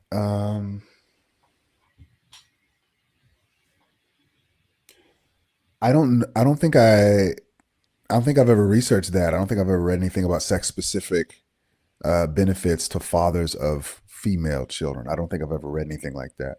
Okay. Having been in similar positions as you guys, you know, I was a teacher down here in Oakland for maybe 5-6 years, and I did the whole all the grades just about. I went from like kindergarten up to high school. Yeah. Girls, and this is not like clinical research, they heal your soul, bruh, in a way. Man, I don't know. There's something magical about them, for real. I don't know how to explain it. Boys don't got it. We got our own thing. But you know, when a girl looks up to you and loves you and treats you with, you know, kindness and respect, I don't know. There's something special there. It hits different. I don't know. It's different. We're different people. You know what I mean? Mm-hmm. Yeah. I don't know, Debo. Do you have any kind of experiences, you know, doing daycare and working with children too? I remember I used to coach basketball, mm-hmm. and let's say if the WNBA was to play a game against the NBA, I'd be rooting for the NBA. Right. I was coaching girls and boys, Mhm. and it was girls versus boys. The way I rooted for those girls to beat the boys. If you've seen the way I was coaching up those girls to beat those boys, and the cheering and the pride that I felt when those girls beat those boys, oh my goodness. Oh my goodness. Like you said, it was magic. It was magic. I've coached boys and won with them. That it could not compare to how I felt coaching those girls up. Mm. Yeah. Sorry, Kojo, you were about to say something? Maybe not really. What he says reminds me of in terms of sports. I'm not a ball sport guy. I'm a martial artist. Uh, I have a good friend who is he's my sitai, meaning he's been training. He trained at my school after I was there. Right, he's like a younger brother. Mm. You might like to meet him too. He's a big anime guy. Anyway, shout out to brother Jovan, King of Spades. He tells me that he likes to watch women's mixed martial arts. He likes to watch it more than men's mixed martial arts because he says that the men think that they can just throw strength at the problem, just brute force at the problem. Women are aware that they're physically inferior, and so they're more technical. They have to remember very specific techniques.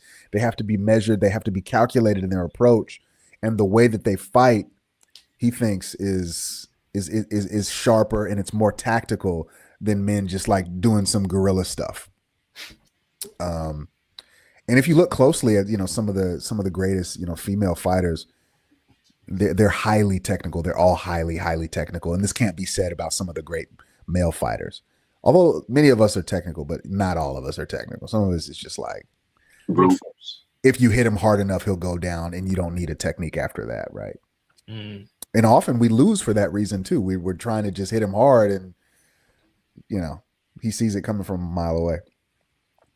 So in sports, I think that there's something to be said about like trusting the process versus like being bullish. And there's like this hormonal trajectory, especially when we're talking about underdeveloped people where they're like children, where like coaching girls, I can see how that could be more satisfying. Yeah. Even for me, like I love my boys. They're young men now. I love them because they do listen. So they're like, yo, what I say about it? I love them. I love all of them so much, and I'm so very much proud of them. But like when my girls text me or they say that I love you back, like that does something to me. I can't explain it. Like when I'll text people, yo, Yvonne just text me. I'll get all giddy because she finally responded to my text, or she said I love you back. Like that shit, whew, that does something to me. They're finally hearing this. They've never heard me say this to them. I've never verbally said this to them. So that maybe goes into the conversation we said it before about gradualism. I don't always share everything I'm thinking, but when they respond, when they text me, when they call me back, or whatever it is, that does something to my spirit that I cannot explain. It even makes me think, because we're talking about the beginning of the episode, how like your father will give you like a framework for girls, and young women will give you a framework for type of how you see masculinity, how in the world, right? And a lot of them have told me like you've reshaped and reframed the way I see masculine manhood. They've told me that. And with that being said, my wife is a daddy's girl. And there's times where like I'll see them take videos or two pictures with each other. Like we just essentially brought makes. You're here in Canada. You're here in North America too. You know how like we're hosting World Cup, and so we organized it to take my father-in-law to the World Cup. Because he doesn't like to travel. He's Congolese. Who doesn't like football, right? But he wouldn't travel. And what are the chances that this man who's a retired teacher can get to experience the World Cup for the first time, right? Coming from Congo. So we got to take him. Every time I see her doing things with that, even just like when there's even outside of this, like she posted about it, even just seeing together, it's so heartwarming to see like my wife with her dad, because I get to see the little girl. It's the only time I really get to see, you know, because she's like my wife, right? She's a grown ass woman. But I get to see a little girl with her, and I get to see like that relationship that they have every time they're together. Every time they're together, I can see like my wife doing the same thing as Bonnie, like that inner child of her is coming out when she's with her dad. And it's so beautiful to see. And even for me, like, you know, should I have daughters of my own, I love for that to experience that as well. It just is different. It's different. Can't explain it.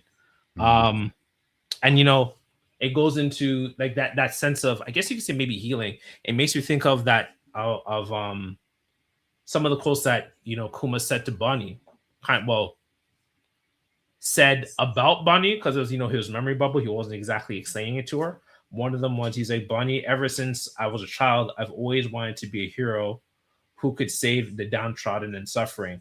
And then later in that quote, you know, he said to her multiple times, you know, he said, thank you for being born. And even later in that quote, he said, thank you for saving me. So as much as Akuma's been, you know, having the hands of liberation, he thanked Bonnie for saving him. And that's how I feel about, you know, the young girls in my life. Like, in many ways, they've healed parts of me. They've brought things that like I never would, you know, kind of reflect on or address. And it's a beautiful relationship. It's a beautiful relationship to both experience and see. That word "heal" is a recurring. Very true. Very true. Yeah. No. Sorry, you're about to say? No, that's it. They're healers. They heal us. Yeah. Very true.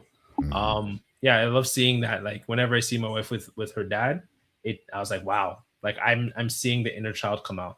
And you know, even going back on Bonnie, whenever her most scornful and wrathful tendencies has always been when she was without Kuma. When either he was estranged from her or he wasn't able to be in her life, that's when you saw like that angry side of her. But the moment he comes back, she becomes softer. She becomes more kind. She becomes more empathetic, where like everyone's like, yo, why are you so mad? Like, I can't remember. I think it was even like Jinbei was like, why are you so upset all the time? Why do you not smile? You kind of go back into neutral when you eat food. You go from hangry to angry. But that's the full spectrum of your emotions. Yeah, I really loved seeing her relationship, and by extension, I think that's a really good point too. This is more leading to Debo. How do you feel about her relationship with Kuma? I think like that's also a very paternalistic relationship that they have. I mean, their relationship, it was good to see how, especially since it wasn't even his biological daughter, to take on that role, and that's not your daughter at all. It's just, it wasn't, I don't want to say afterthought, but he went there strictly trying to find Jeannie. Found her basically dead body and a baby. Raised that baby as his own and did the best that he could, and ultimately gave up his life and his entire existence to save her. So when you talk about like sacrificing as a parent, like you can't get a bigger sacrifice than that. Yeah, and you make a good point about the sacrifice piece. I'll pose a question, Kodro, for you to think about, but there's something I want to explore. Is the impact not just of dads on girls, but even just like men in the community? So, and what that may look like for girls and young women. So I'll explain further, because the more I think about, you know, Bonnie's upbringing, she was pretty much exclusively like there's periods in her life where she's pretty much exclusively raised by men. So there was the period where she was on, you know, on Egghead, where she was, you know, around Kuma, she was around Sentomaru, she was around Vegapunk, and she was around Kizaru. All men raising her. And you could see that really having a positive impact on her, right? She was very physical, playful with Sentomaru. You know, she was I wouldn't say Kizaru was very much involved in her upbringing per se. He has very laissez-faire connection with people. And then, she had a very loving relationship with Vegapunk. I would say he was sort of like a godfather, if you will, in terms of relationship, godfather / uncle. Actually, no, I'd say Sentomaru is more of the cool uncle. There's always the younger cool uncle that the kids love playing with. I'd say Sentomaru follows more into the uncle. And then I would say Vegapunk would probably be more like the godfather type of figure. I've watched you grow. I'm here for you, but we're not biological in any way, shape, or form. And then there's obviously Kuma, who is, her adoptive father. And you can see that having a positive impact in terms of who she is. And you saw that having an impact on them as well, right? Kizaru was very mournful when he had to kill Vegapunk and felt very guilty with regards to having to go after Bonnie. You saw Sentomaru basically, what's it called? Leave the military. He left the world government after what happened with Vegapunk and Kuma and Bonnie. He left the military, right? And then we see how like Kuma was able to essentially restore himself through his love of Bonnie. I don't know if there's any sort of like stuff when it comes to just men in general, when it comes to lives of girls. Quadro.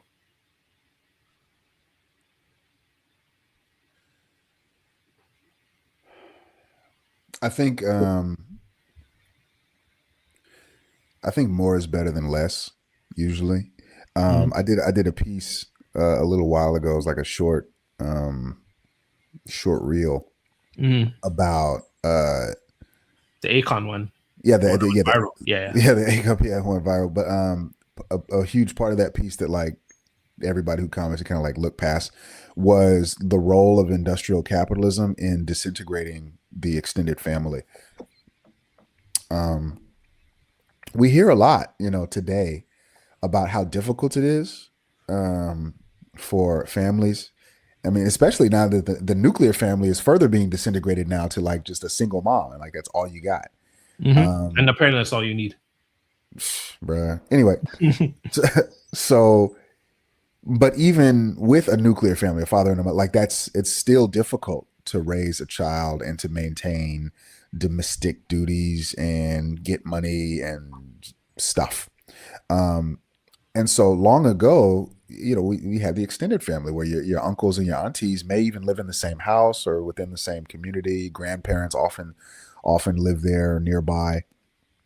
And so a broader tapestry that gives like a greater, clearer resolution image of what masculinity is and like the through lines of masculinity. I think there's a protective effect on the image of men insofar as a girl who's growing into a woman has opportunities to see different dimensions, especially when those are her family and these are all like, people who would love her, right? Her uncle is hot-headed, but that doesn't mean that men are hot-headed because her grandfather and her father are not hot-headed. So this is not something that she will necessarily immediately associate with men, right? But rather that particular thing with that particular uncle, right? So like having a broader community of men to kind of play off of one another, to demonstrate the different ways that we can exist, I think is really good.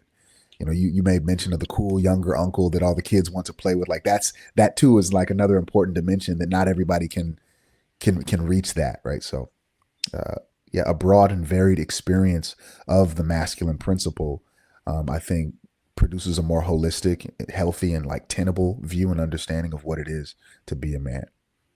And so there's a really good point that you said on that. And it's one of the things I love about my girls, and it's one of the things I love about Dad.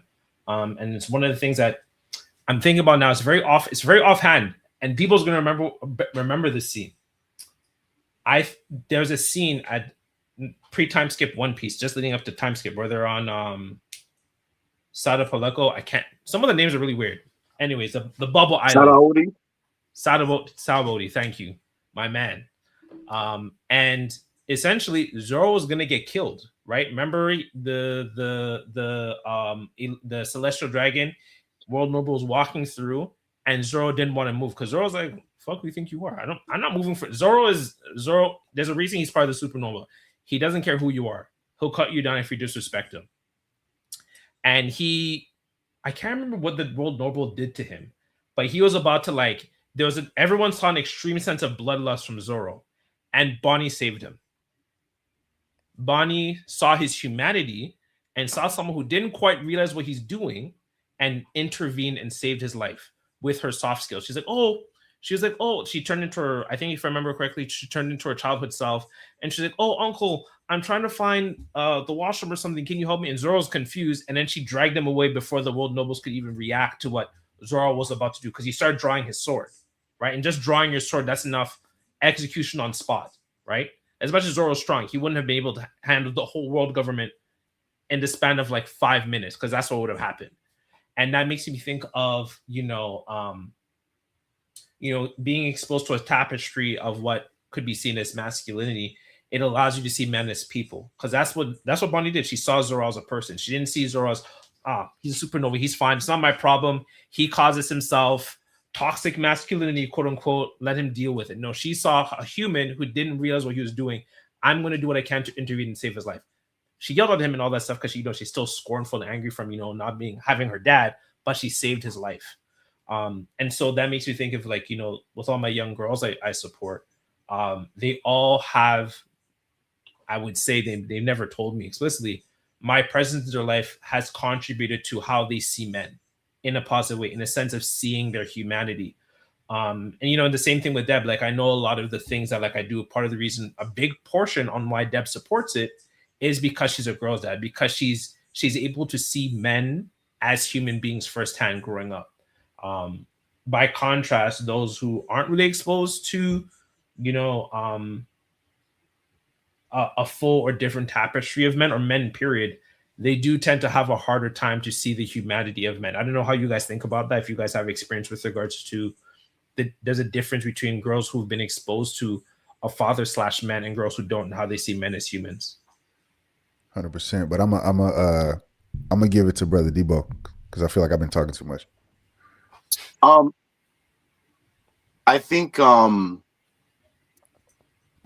just to look at it further, I don't know if you guys see this how I see it, but society as a whole has almost taken the stance that men are inherently dangerous. Agreed. Whereas I remember growing up, the general consensus was men are generally helpful. Okay. I can't. Whereas I remember growing up, the idea of a man, to me growing up, like what it seemed like the idea of a man was fathers, the construction workers, police, your neighbors, stuff like that. Yeah. Now it's like when you think of man, it's like almost like it's a boogeyman, somebody that just might hurt you for whatever reason. And it's not just like men are these people, that regular people that could be useful to you. It's like men are people that could just hurt you for whatever reason now. You didn't make his pancakes properly, so he's just gonna bludgeon you while you're this is the other thing. Sorry, a corny term that I don't know where it came from. Maybe Kodjo, you can explain where it comes from. This whole thing of like her being barefoot in the kitchen, like and pregnant. Like I don't know, why would I have my wife barefoot in the kitchen without slippers? Those without slippers piece is crazy, but yes, it's that whole nature. We're just gonna harm you and we're more dangerous. Also, is barefoot in the kitchen the worst thing in the world? Well, I have flat feet, so like hold on. I got my Birkenstocks, but like I'm barefoot right now. Love that for you. I got flat feet, bro. But anyway, sorry, go on. I'm very flat-footed as well, but I'm still barefoot. You got the hops though, so it's all good. True. I don't know much about the barefoot part. Pregnant in the kitchen, that makes sense. Pregnant is relevant to making children, which I guess they resent that. And in the kitchen is relevant to preparing meals and nutrition and sustenance for the family, and they also resent that. Barefoot though, I don't know. I have slippers.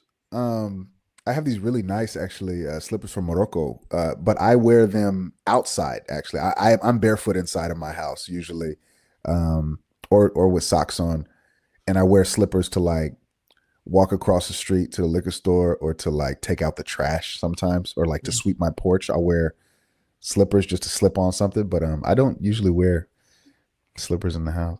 I don't know where it came from to answer your question. But Okay. uh but I wanted to shout out a principle and a particular type of act of service that I see girls and women doing for men, relevant to your example, Brother Barrett, about I don't know anybody's name. The guy who was going to take the world government, and she was like, "Don't do that." The guy that said it again? The guy who was going to try to take the world government, and she was like, "Don't do that." Oh, Zorro. Yes, Zorro. Yeah. Zorro. There is what in like the Johnsonian masculinism camp, Dr. T, he calls a two-way protection, right? And that is almost in the same way as like relational aggression. Mm-hmm. Women and girls can offer relational protection as well.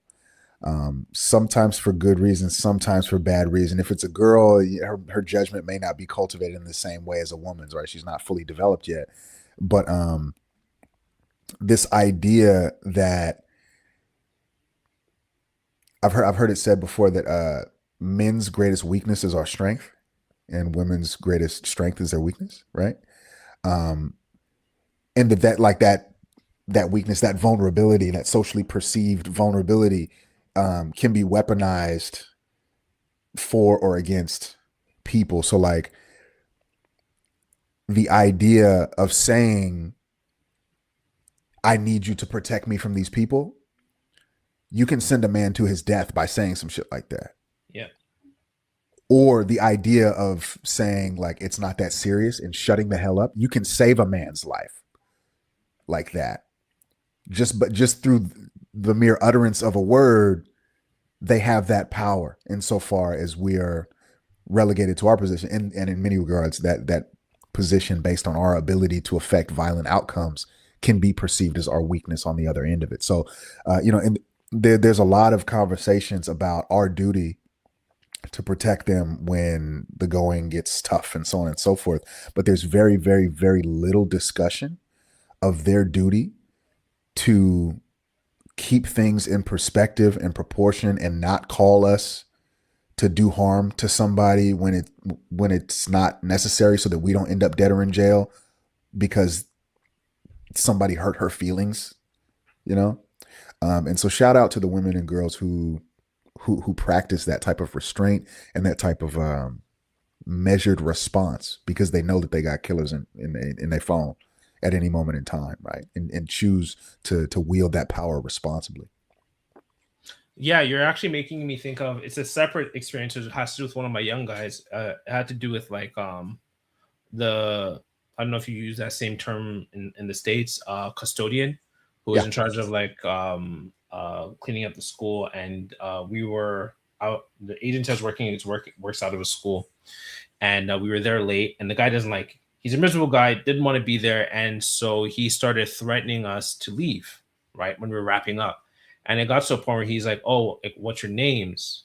Right. And with my young guy, he's had history, young black man. Right. So he's had history with authorities. Right. And so he starts getting afraid. And that's when I step in. I'm like, yo, you don't need to know his name. I can give you my name if you have issue with that. I stepped up close to him. I'm not, we talk a lot, and you've been around me. I'm not a violent person. But like if you're threatening the people I love, there's another side of me that'll come out. And it just came out instinctively. I saw him look afraid. And he's like 5'11", but we don't think about like a 5'11", 170-pound young man needing protection, but he's just as needing of protection as a 21-year-old, like 5'3" young woman, right? But long story short, I confront him, and that's why he backed off. And when I spoke to the women in my life, and particularly Deb, one of the things they said, like, as much as I understand why you did what you did to protect him, I wish that you didn't have to, or that could have been avoided, because I'm worried about your safety. That was their main concern. It wasn't so much, to kind of reprimand me, tell me not to do. It's just like, I know why you had to do it. I know what you did and why you did it. But at the same time, because of who you are, you're also putting yourself in danger because of that thing. So it makes me think of that dual. What did Dr. Johnson call it again? Two-way protection or dual protection. Dual protection. Yeah. Right. That they're also responsible for a type of protection of us too. Right. Yeah. In fact, there's times where like something will happen, and like, I'm not a crash out. I'm going to say that I'm not a crash out, but I can crash out, and Deb will preemptively say something to me. Please don't crash out. This is not I understand why you want to crash out. I understand someone says something about me. You don't need to crash out. It's okay. Not that serious. And it makes me think of that. Yeah. But yeah, I think there's been a great conversation. There's some other pieces I wanted to touch on, but I don't know if it would fit into the conversation. It had to do, well, maybe I don't have to play the clip, but we spoke about in the group chat, the guy, the comedian who said he's a daddy to a baddie. Should we touch? I have the clip ready. We can. I was thinking of that being relevant to the conversation in terms of how men are often policed. I have my own. I know we all have differing thoughts on it. So it is your choice. You the boss. I want to hear what Debo thinks. Not my kid. My name is Bennett. I ain't in it. Hey. Good rhyme. Yeah, this is the type of shit that that's the type of jokes that you say, Kojo, and I'm just like, I've never heard exactly. And that right there, that will get you a father accusation right there. The rhymes. Yeah. People see me rhyming like my name was Simon, and they be like, oh, he has to have kids. The dad. Funny story. There was a bar that I used to go to often after work with a bunch of guys that I work construction with, and we were all talking, and somebody said something, and I said that exact same thing. I was like, my name is Bennett, and I ain't in it. The bartender overheard me saying that, and like she thought she could clock everyone's name. She's like, oh, that's Kevin, that's Sean, that's John, and he's Bennett. So I've been Bennett ever since. That's crazy. Yeah, let me play it. Something play so we can talk about it, and then we can wrap up the conversation. Hopefully I'm a daddy to a baddie. Proud Dad's Prime Post sparks debate as the internet asks if it's a compliment or cross the line. I didn't even know I could cross the line. I didn't even know. That's my daughter that I was showing love to. Which she is beautiful, gorgeous, and pretty. Actually, every time she get on the phone with me, I say, hello, gorgeous. Because I know I made a beautiful baby. Some of y'all can't understand getting a compliment like that from your father because y'all didn't have none. And I understand. It's okay. There's nothing wrong with not having a dad. But, don't come over here bothering me and mine. Especially since my daughter is graduating at the top of her class and she has had a 4.0 her entire school career. And she about to go to college. So I think I'm doing pretty well out here. I use the term baddie because it rhymed with daddy. And that was my little dad joke. I guess it wasn't funny enough for y'all, but that's what I am. A little corny dad. Plus, using these new terms that these kids use help me stay relevant. Not one of you old nigga daddies either. You know what I'm saying? Because my daughter could talk to me. We have conversations. You know what I'm saying? She lets me know when she likes a boy and when she don't like a boy. And the whys and why nots. Because we could have these conversations. I'm trying to be better than the niggas in our past. Nonetheless, I also tell my son he that nigga. I also tell my son he's that nigga. Believe that. But this is new age parenting, and a lot of y'all got a lot of trauma that y'all got in your body. Y'all need to get that up out of y'all, cause it's seeping through the internet very much so. Y'all got problems. Nonetheless, my daughter seen the post and she said we should sue y'all for defamation of character. I'm just saying, because she knows that I'm a great dad. At least the best she got. You feel me? Nonetheless, continue on with y'all day. Leave me out of this shit.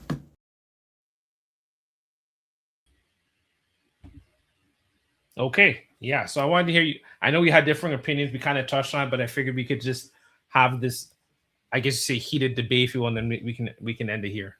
So what are you guys' thoughts on that? On what's his name? Ken Jones? I mean, it's not something I would do. Mm-hmm. From a comedic standpoint, I kind of get it because it does rhyme. I'm a daddy to a baddie. But just like that, just like what we were talking about, we know what the connotation. Exactly. We know how people see men now. Yeah. We're a problem as opposed to problem solvers a lot of times. Ooh, that's so when you put that out there, you're just looking for a problem. I'm with you on that. Kojo?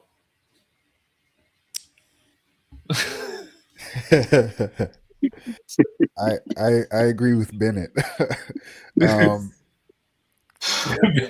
I don't I don't think I like this character very much. He put out like several ad hominems and non sequiturs. These are logical fallacies. Ad hominem meaning like, you know, if you're making a particular type of argument, rather than meeting the argument where it is, I'm just going to insult you instead. If you don't approve of me calling my daughter a baddie, it's because you didn't have a father yourself. Your father never loved you. It's like, that's a really flippant and obnoxious response. And then also things like, my daughter has a 4.0 GPA. Like, that's what we would call non sequitur. That has nothing to do with whether or not it's appropriate for you to call her a baddie. I might even go so far as to say that she's less likely to be a baddie if she has a 4.0 GPA, but I'm gonna go do that. I agree with you on that. Man, anyway, it did rhyme.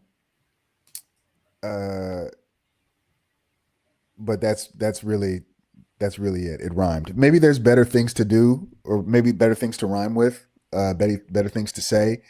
None of the arguments that he made really addressed the problem at all.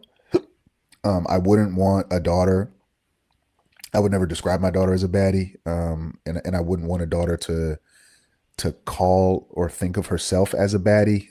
There was a television show called Baddies on like MTV or VH1 or BT. One of these shows that one of these shows that like market to black women with the lowest, most vile, disgusting, reputable behavior known to man, that black women have nothing but negative PR across the entire planet for. And it was called Baddies, and it was an internationally syndicated show where they wear wigs and then fight each other and tear them off and show up half naked and get drunk and stuff like that. That's Baddies. There's an emergent term called baddie culture, where it's now being identified as a cultural force with people like Megan Thee Stallion and Cardi B and some other of these devils. I would never ever, Trevor, want to put my daughter or my wife or even a woman that I was sexually involved with, like, she looked good, but she's not a baddie. Like, that's not even it.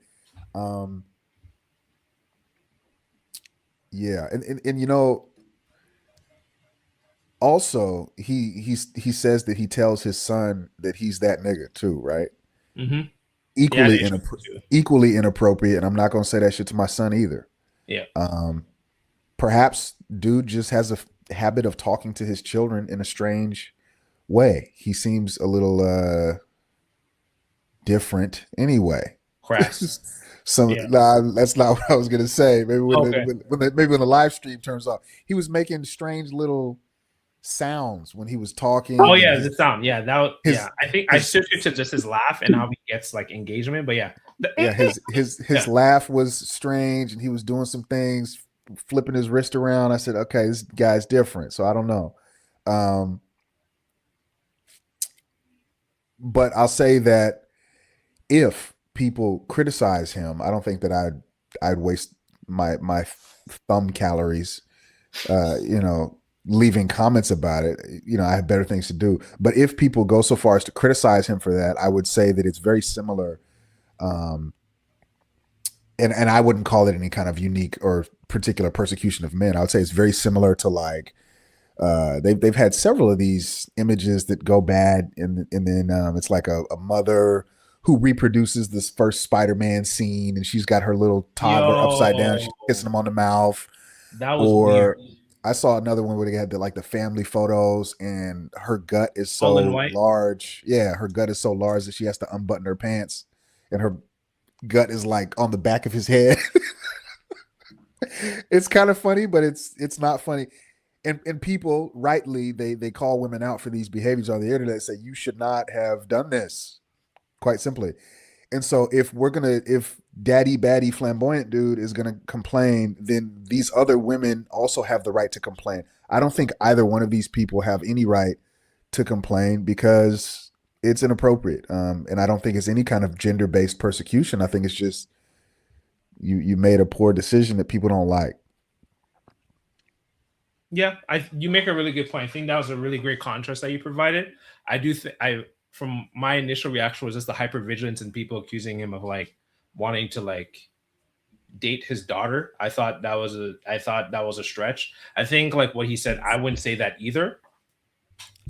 What he said, I wouldn't say that either. Like in terms of like my girls, as far as I see them as beautiful. I call them beautiful. I let them know that, and also to like let them know that just because a man calls you beautiful doesn't mean you have to have sex with them, right? I want them to have that sense of intrinsic value for themselves. But I would never go as far as to call them like a baddie or sex or anything like that's weird, right? That I definitely admonish, but the whole like nature of like there's like I said before early in the episode, we have a sense of hyper vigilance and hyper policing of men, especially black men, when it comes to vulnerable demographics. And I think this is a good way to just kind of for us to touch on this because it's something I forgot about, but I think that plays a role in terms of how there's been essentially epidemic with a lot of female teachers as PDF files with their students, mostly from what I've seen, because you never obviously tell the gender, but mostly male students, and that's not talked about. And I think like there's an overlap there where because there's such a hyper vigilance on us, there is a what's the word I'm looking for?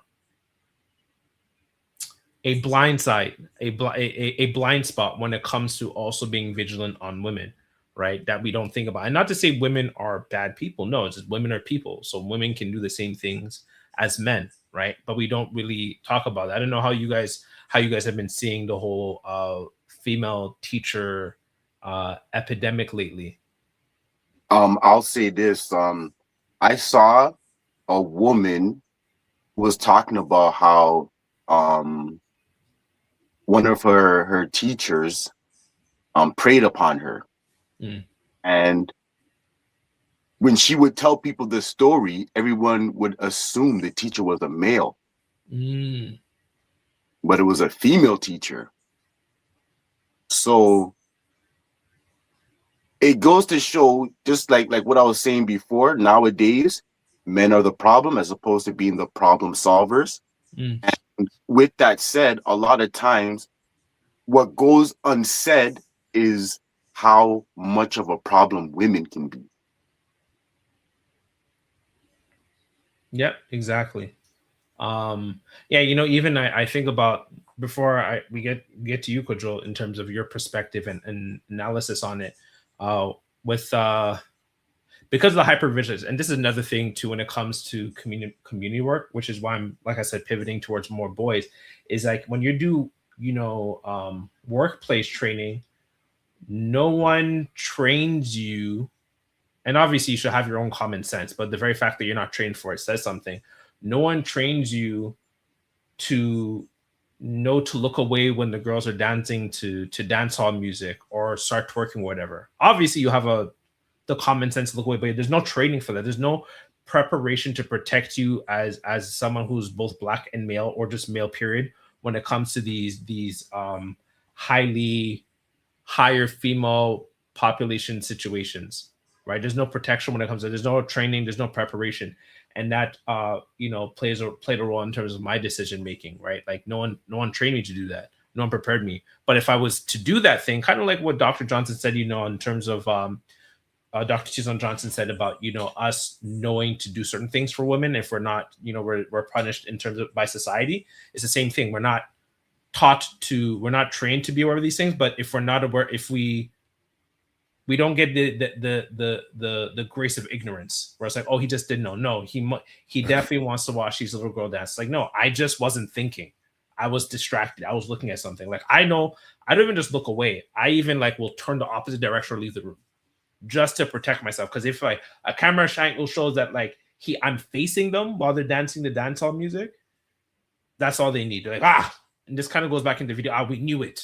You just couldn't help it, right? And it's like, no, I'm a human. I wasn't thinking, right? But we're not given that sense of grace.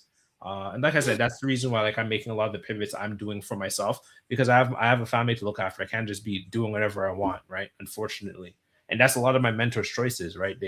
I remember one who he's explicitly told me, like, I don't mentor girls, only boys, just from his experience, because it's like there's no protections for us. And that's why there's also just I'll land my plane on this. This plays a big role. I would say this, I don't know how big of a role it plays, but definitely plays at least a substantial in terms of why men aren't in these fields, is because we don't have any protections. As Dr. Johnson put it, your career is in the hand of every teenage girl who walks into this campus, right? So pass on to Coach. I don't know how you feel about the female teacher epidemic with PDF files. Yeah, I've heard verbally. I've heard reports that it's on the rise. I haven't seen those numbers, Right. and seen the research design of any study that actually demonstrates that. I've heard it from people, but you got to be careful these days of what people say. For sure. If it is factually on the rise, then I will. I'm going to for sure cover that. I also know that I was actually one of them after 2020, after the pandemic, that there was a documented uptick in the exodus of Black men from the teaching professions. Myself, I was one of them. I quit in 2021, I think, 2020 or 2021, for a lot of the reasons that you cited, and if not necessarily sexual reasons, gender, sex-based reasons. Another thing that Dr. Johnson speaks about as an educator, I'm not an educator, but an educator himself, is that often Black males in academic settings are used like a punishment. The idea that we have the ability to pour into children, to cultivate children, and to advance them is not really it. It's, I'm going to go send you with Brother Debo if you act bad, right? Because Brother Debo is big and black and bad and tough, right? Which, he is, but he's other things too. He also has the Bennett rhyme, right? So he's also fun to be around. But we're not perceived this way in academia. And so that's another kind of gender sex-based reason that a lot of brothers were walking away. There's some really interesting articles and stuff written about this around that time. There is the great irony. I was going to say it, and then we went off the topic when we brought up the little girl in the blue shirt from the robot guy video game. Yes, Pragmata. Yes, Pragmata. Yeah. The long piece of text with the lady who was full of crap. Mary Morgan. Yeah. One of the part of the greatest irony, right, is that and you said it also with these white women who saw and looked on in horror as all these girls like huddled up to you, because they felt safe and glad that you were there. The people who advance these narratives that we're no good and so on and so forth, these people are going to shoot themselves in the foot, and they already have, and they continue to shoot themselves in the foot, right? If we want to get into child abuse statistics and see who's really doing it, we could do that. But when we look at men from a deficit framing, and then like displace fathers from positions of leadership, authority, so on and so forth, this is the type of consequences that follow. Children are actually more susceptible to abuse than less. And even in the case of like girls twerking at school, right, where the solution, to bring it all back to like the Kuma thing, being worried that his daughter would be born in slavery, the solution, instead of saying like there's this extrinsic force that is negative and bad, and because I don't want to reap the negative consequences of interaction with that, I'm just going to like look away or minimize myself. Exposure, yeah. This is, many of us are like, we're relegated to this position because this is how bad You're cutting out. You cut out a little bit. Could you say that again?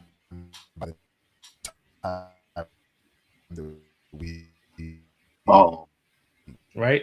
They don't want us talking about this. Trying to shut us down. Right. Oh, he's really slowed down. Oh wow. The fix is in. The what? The fix is in. Leadership. The world government has had enough of this conversation. Right. Buster call on the live stream. They Buster called his internet. Right.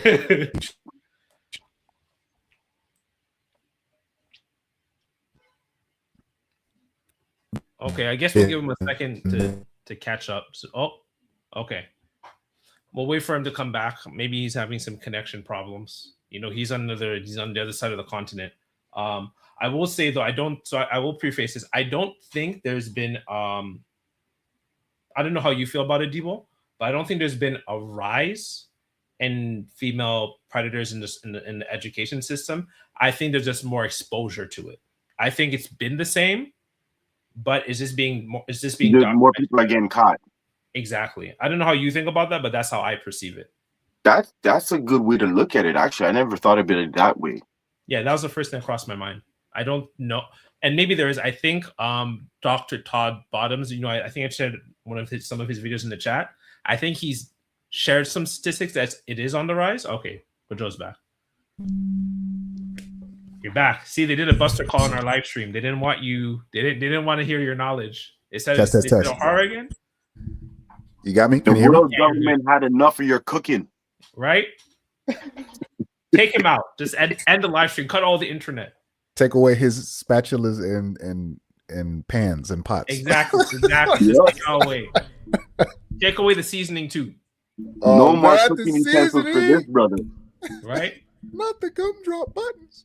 Right. Okay. Well, yeah, I was just quickly saying, like, I don't think there's, personally for me, I don't know if there's been a rise in the PDF female teacher situation.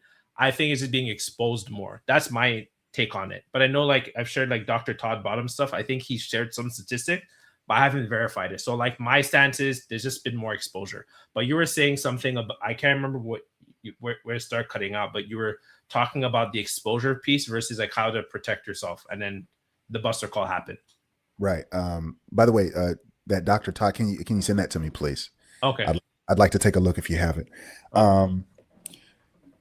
So yeah. So there's existent stats that we have, right, around male predation on either females or just children in general, including boys, right?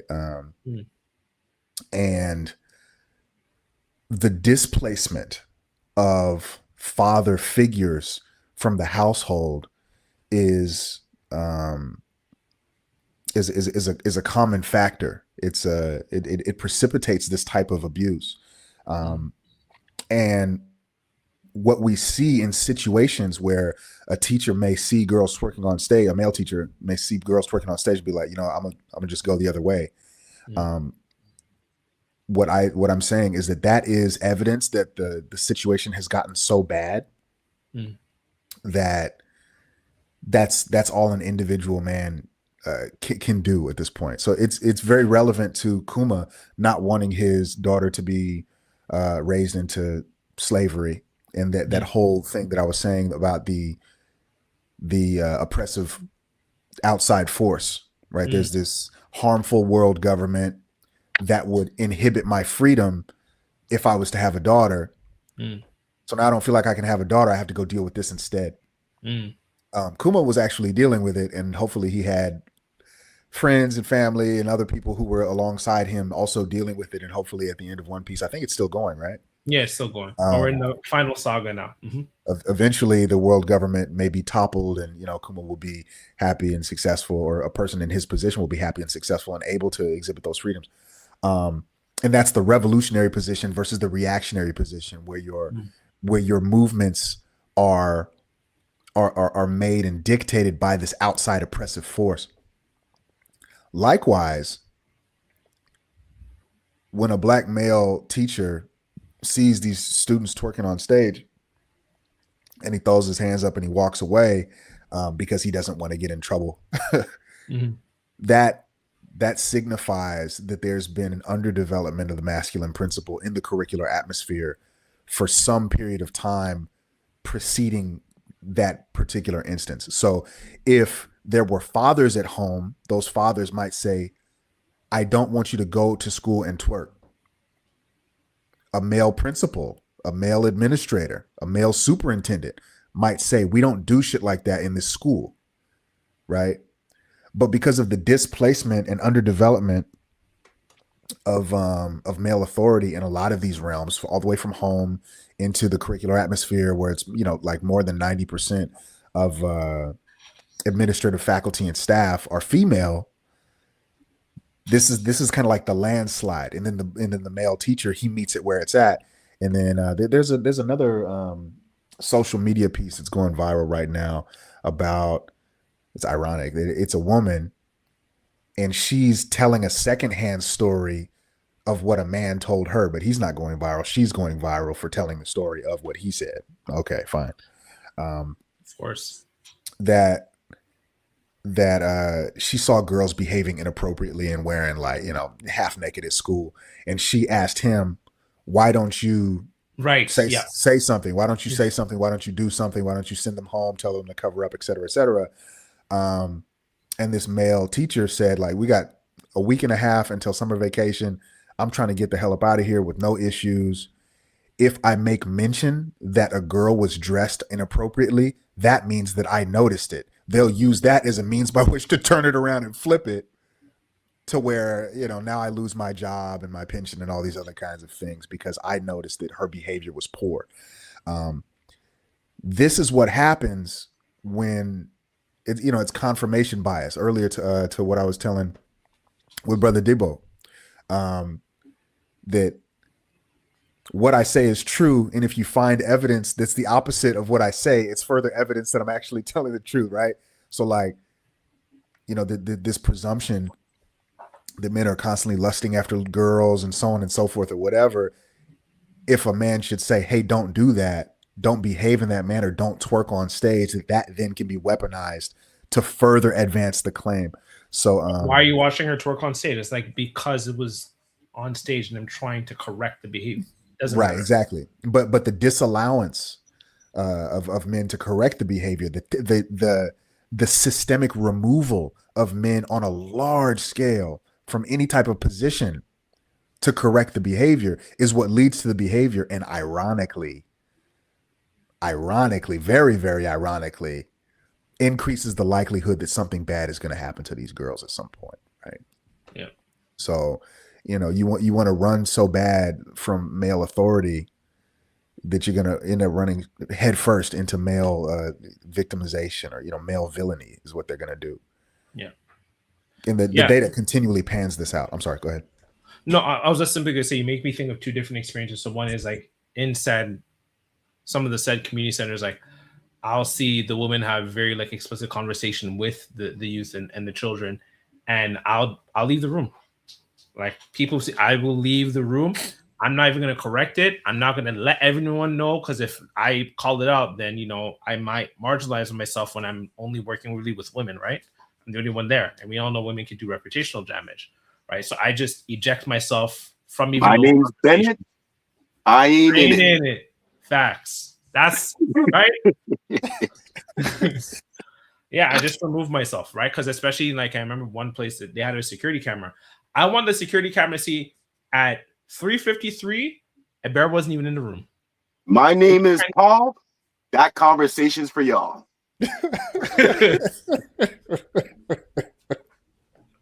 He's just going, yo, you guys need to check out Debo's comedy skits and his content, by the way. We're gonna have to big you up at the end of this conversation. I appreciate it. I need to get back into it eventually. Yeah. Work's been beating me up, but I'll get back into it eventually. Placement for me, so I get it. But yeah, no, like I would just eject myself from the conversation. I'm not even just like turning away. If anything, like if they're happening in like one part of the room, I'm on the other side of the room reading comics. So once again, I'm illustrating.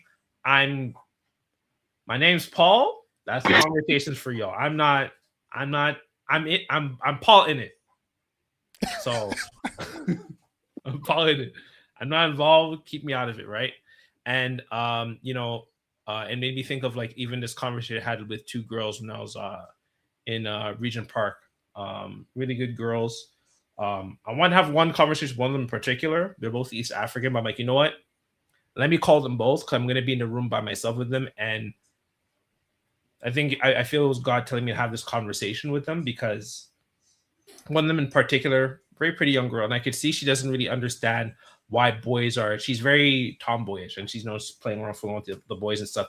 I could see she has like attention challenges problems. It wasn't so much that she didn't want to listen to me, but part of it, and I think back to it now, part of the reason why I had this conversation with her and her friend, just to kind of protect myself, obviously, and I guess it goes into the revolutionary framework of things. One of the things she said is that you remind me of my dad.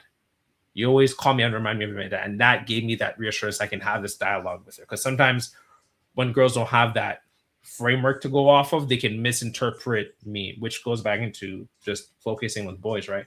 So when she said that, I called her aside. I'm like, when people think of like, the continent of Africa, when they think of beauty, they think of East African girls. Let's keep it a buck, right? Like, we love the entire continent. By and large, people talk about East African girls. And I told them, I'm like, as someone who's dated at one point, who's married now, who's been around, one of the things that's always been a big turnoff for me was girls who heavily relied on their looks and they had no substance. You're not just representing you're representing the best part of the continent of Africa. You're representing the beauty and Black women in general. Don't just be about your looks. And they value that conversation with them, right? And I think those conversations are very important, but there's a kind of going back on Dr. Johnson, man, this guy just really helped us develop vocabulary. There's just almost a sense of like to fall on your sword to have these conversations with them. Or it's like, why should I have to fall on my sword to correct behavior? Because that's essentially what you're doing. If you're going to correct the girls twerking or whatever, to dance or whatever, there's an expectation essentially and that's what we're being called to do with this, with showing up for our girls and our young women, to fall on your sword. And it's like, why? Why should I have to? When I'm not even appreciated by it, look at me, I'm seen as a problem. I'm not even seen as a problem solver. Anytime I call out a problem, I'm the problem. So I don't know if you guys have any like closing thoughts when it comes to that, but that's what Quadro, you were saying made me think of those two things. Yeah, I think once again, I'm a big fall on the sword kind of guy. I like the idea. I don't think that anything is ever done without some degree of sacrifice, but it's about what are you sacrificing and for what? Right? Like, am I sacrificing and putting my career in danger for someone who's not going to listen anyway? That's a bad trade. I'm not going to do that. Right. But maybe for other reasons, or sacrificing other things. Maybe I sacrifice my my personal relationship with this person to tell him or her the truth that needs to be told to him or her, because I know that he or she will get mad at me after I say it. But I can live with that. I can live with the fact that you're mad at me if I'm telling you that you're pre-diabetic and you have to do something about it. Right. I'm willing to take that sacrifice. So it's a matter of choosing what you want to sacrifice and for what. And I think that I don't know, that like wisdom and discernment as far as choosing, and then the willingness to act self-sacrificially in advancement or advocacy of one's own principles. I think that's like an archetypically masculine behavioral pattern, and I have a lot of respect for those of us who do it. It's also easy to miscalculate, and it's also easy to get caught up by people that you trusted and you shouldn't have trusted them, and now they stab you in the back and do some crazy stuff to you. And that's why I think really more than these individuated, localized examples of having risky conversations with people or whatever, really the best thing is, like, they say many hands make light work. Consolidated black male political and structural power. Women run academia. They can do whatever the hell they want, and not a single one of them has to worry about consequences because they run academia.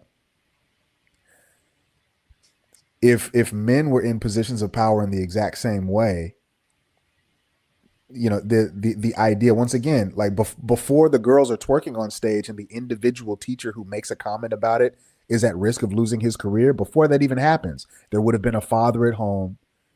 There would have been a school administrator. There would have been a principal. There would have been a superintendent. There would have been several layers of consolidated power on behalf of men as a group that cut that behavior out before it even got there. And if it happened to get there, all of those power structures would be in place to protect that male teacher after he said what rightfully should have been said. We out here naked, for lack of a better term. You have a rubber band in a rock in a gunfight. Yep. And you surround it. You know what I mean? Yep. So yeah, the basic, like, grassroots organization of men forming networks and like establishing shared power in a broader level is what will help any individual man to have those difficult conversations and to advance those individual goals. But this is a large concerted effort. Yeah. I have thoughts on it, but I want to let Debo talk.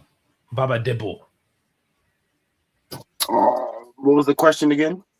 What was I saying? I was basically pointing out how, we're expected to fall on our sword to protect our young girls and women, but there is no. Yes, the sacrifice is the sacrifice worth it? Yeah. I think it goes to what Quajo was saying, where it's like, what am I sacrificing? Who am I sacrificing for, and for what? Like, if it makes sense, it makes sense. And modern times, a lot of times, at least to me, it seems like it doesn't make sense. Like, there are a lot of times where it's like, again, my name is Bennett, I ain't in it. Yeah, I agree with both of you guys. Even for me, like, there's times where, like, I'll find, like, what they're wearing. So, like, I'll be very frank with this. Like, TDSB has a very minimal dress code. So that's the Toronto District School Board, has a very minimal dress code at this point. If I see some, there's only so much I can and I'm willing to do to sacrifice myself for. But that says something within itself, right? So I kind of what you're saying, Kojo, and you too, Baba, is I think there needs to be a sense of exercise discernment. I think Black men, we are a little bit more critical of what we're expected to do in terms of falling on the sword and what that means, and if it's even worth, if the juice is essentially worth the squeeze. Otherwise, yeah, no, I think this has been a great conversation. We touched on a lot of topics. I think Kuma really opens up a lot of conversation. We definitely got to do another part on the aspect of him being a revolutionary and someone who was enslaved at one point. But I think he opens up a great conversation on the value of men, the value of men in the lives of girls and young women. It is very important, and its value is understated. As someone who is married to a girl dad, as someone who's worked with a lot of young girls and women, it's very important, and we cannot downplay it. And also, that's the other thing I wanted to say, and this is part of the reason why we have these conversations with in Black Nerd Talks, is that I think a big part of what you're saying, Kojo, is the consolidated sense of power, is that we don't even see our own humanity. I was talking, I don't remember who I was talking about this. I was talking about it with most of my homegirl, and I was saying how the only men that have looked, and you and I had this conversation. The only people who've looked out for me in my field and career have exclusively been older Black men. Only brothers our age have not looked out for me, not one bit. If anything, they've thrown me under the bus because we don't even see our own humanity. So I think these conversations are very important, so we can start self-reflecting on how not only we see ourselves, but how we see each other. So that's my closing thoughts. I don't know, you guys have closing thoughts, and we'll end it here. I'll leave it at what I said before, where it's like I wish we were seen more as problem solvers than the problem. I think we'd go a lot farther as a people if we took that stance, whereas that men are the problem solvers as opposed to the problem. Because at the end of the day, when the problem men come, it's the good ones that are going to solve the problem. So if you want more problem solvers, appreciate them,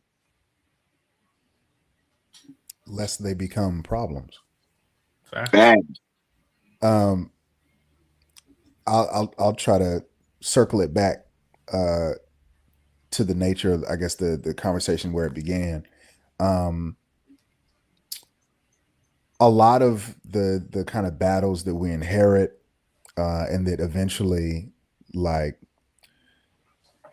trickle down to our interpersonal conversations with one another and people at our places of work and our significant others and our own daughters, etc. A lot of these things are influenced either directly or indirectly by media representation and depiction. I was a collaborator on a study and edited a white paper on the roles of, it wasn't, the research design didn't triangulate media as the driving force, but it was a qualitative analysis assessing the ways in which first time Black fathers who did not have fathers themselves decided on what type of cultural values to instill in their children and how to parent their children. And so first, the research design sought to assess the success rate of these parents, whether or not they were doing a good job, and they were. And it was like, okay, you don't have a father yourself. How are you fathering so well? It was explicitly Black men. The number one answer, bro, that came back was media. Cliff Huxtable and Uncle Phil, bro. So a huge aspect of what ends up playing out between us and women and girls, in society, is influenced and induced by media. So I think that what we need more stories like Kuma's story. We need more stories like the Pragmata story. We need more stories that illustrate in reality or non-reality, the the helpful nature of men, the role that we always have had in nurturing and developing and cultivating children and holding them accountable, because that's what we do. We gonna tell you the truth. That's what this man gonna do. Um, and and I think it's really unfortunate that the culture war is a huge frontier where they're actually trying to diminish and get rid of those stories as much as possible. And that's part of why I think anime is kind of refreshing, is because it's not so influenced by like Western media standards and stuff like that. Um, and I think that type of thing is we can't sleep on how important stories like this are. Absolutely. Well said. Well said. All right. Thank you guys. Hope you guys enjoyed this episode. We ending exactly at 2 hours and 45 minutes. It's awesome. I was really trying to I was like, let me see if I can get a 2 hours and 45 minutes. So hope you guys enjoy this conversation. Leave a comment. Let us know what you think about Kuma and other girl dads that you love, and those that are listening to podcasts. Let us know what you think on the various platforms that Black Nerd Talks is on. Take care. Have a great rest of your weekend. Bye, y'all. Doses. Oh.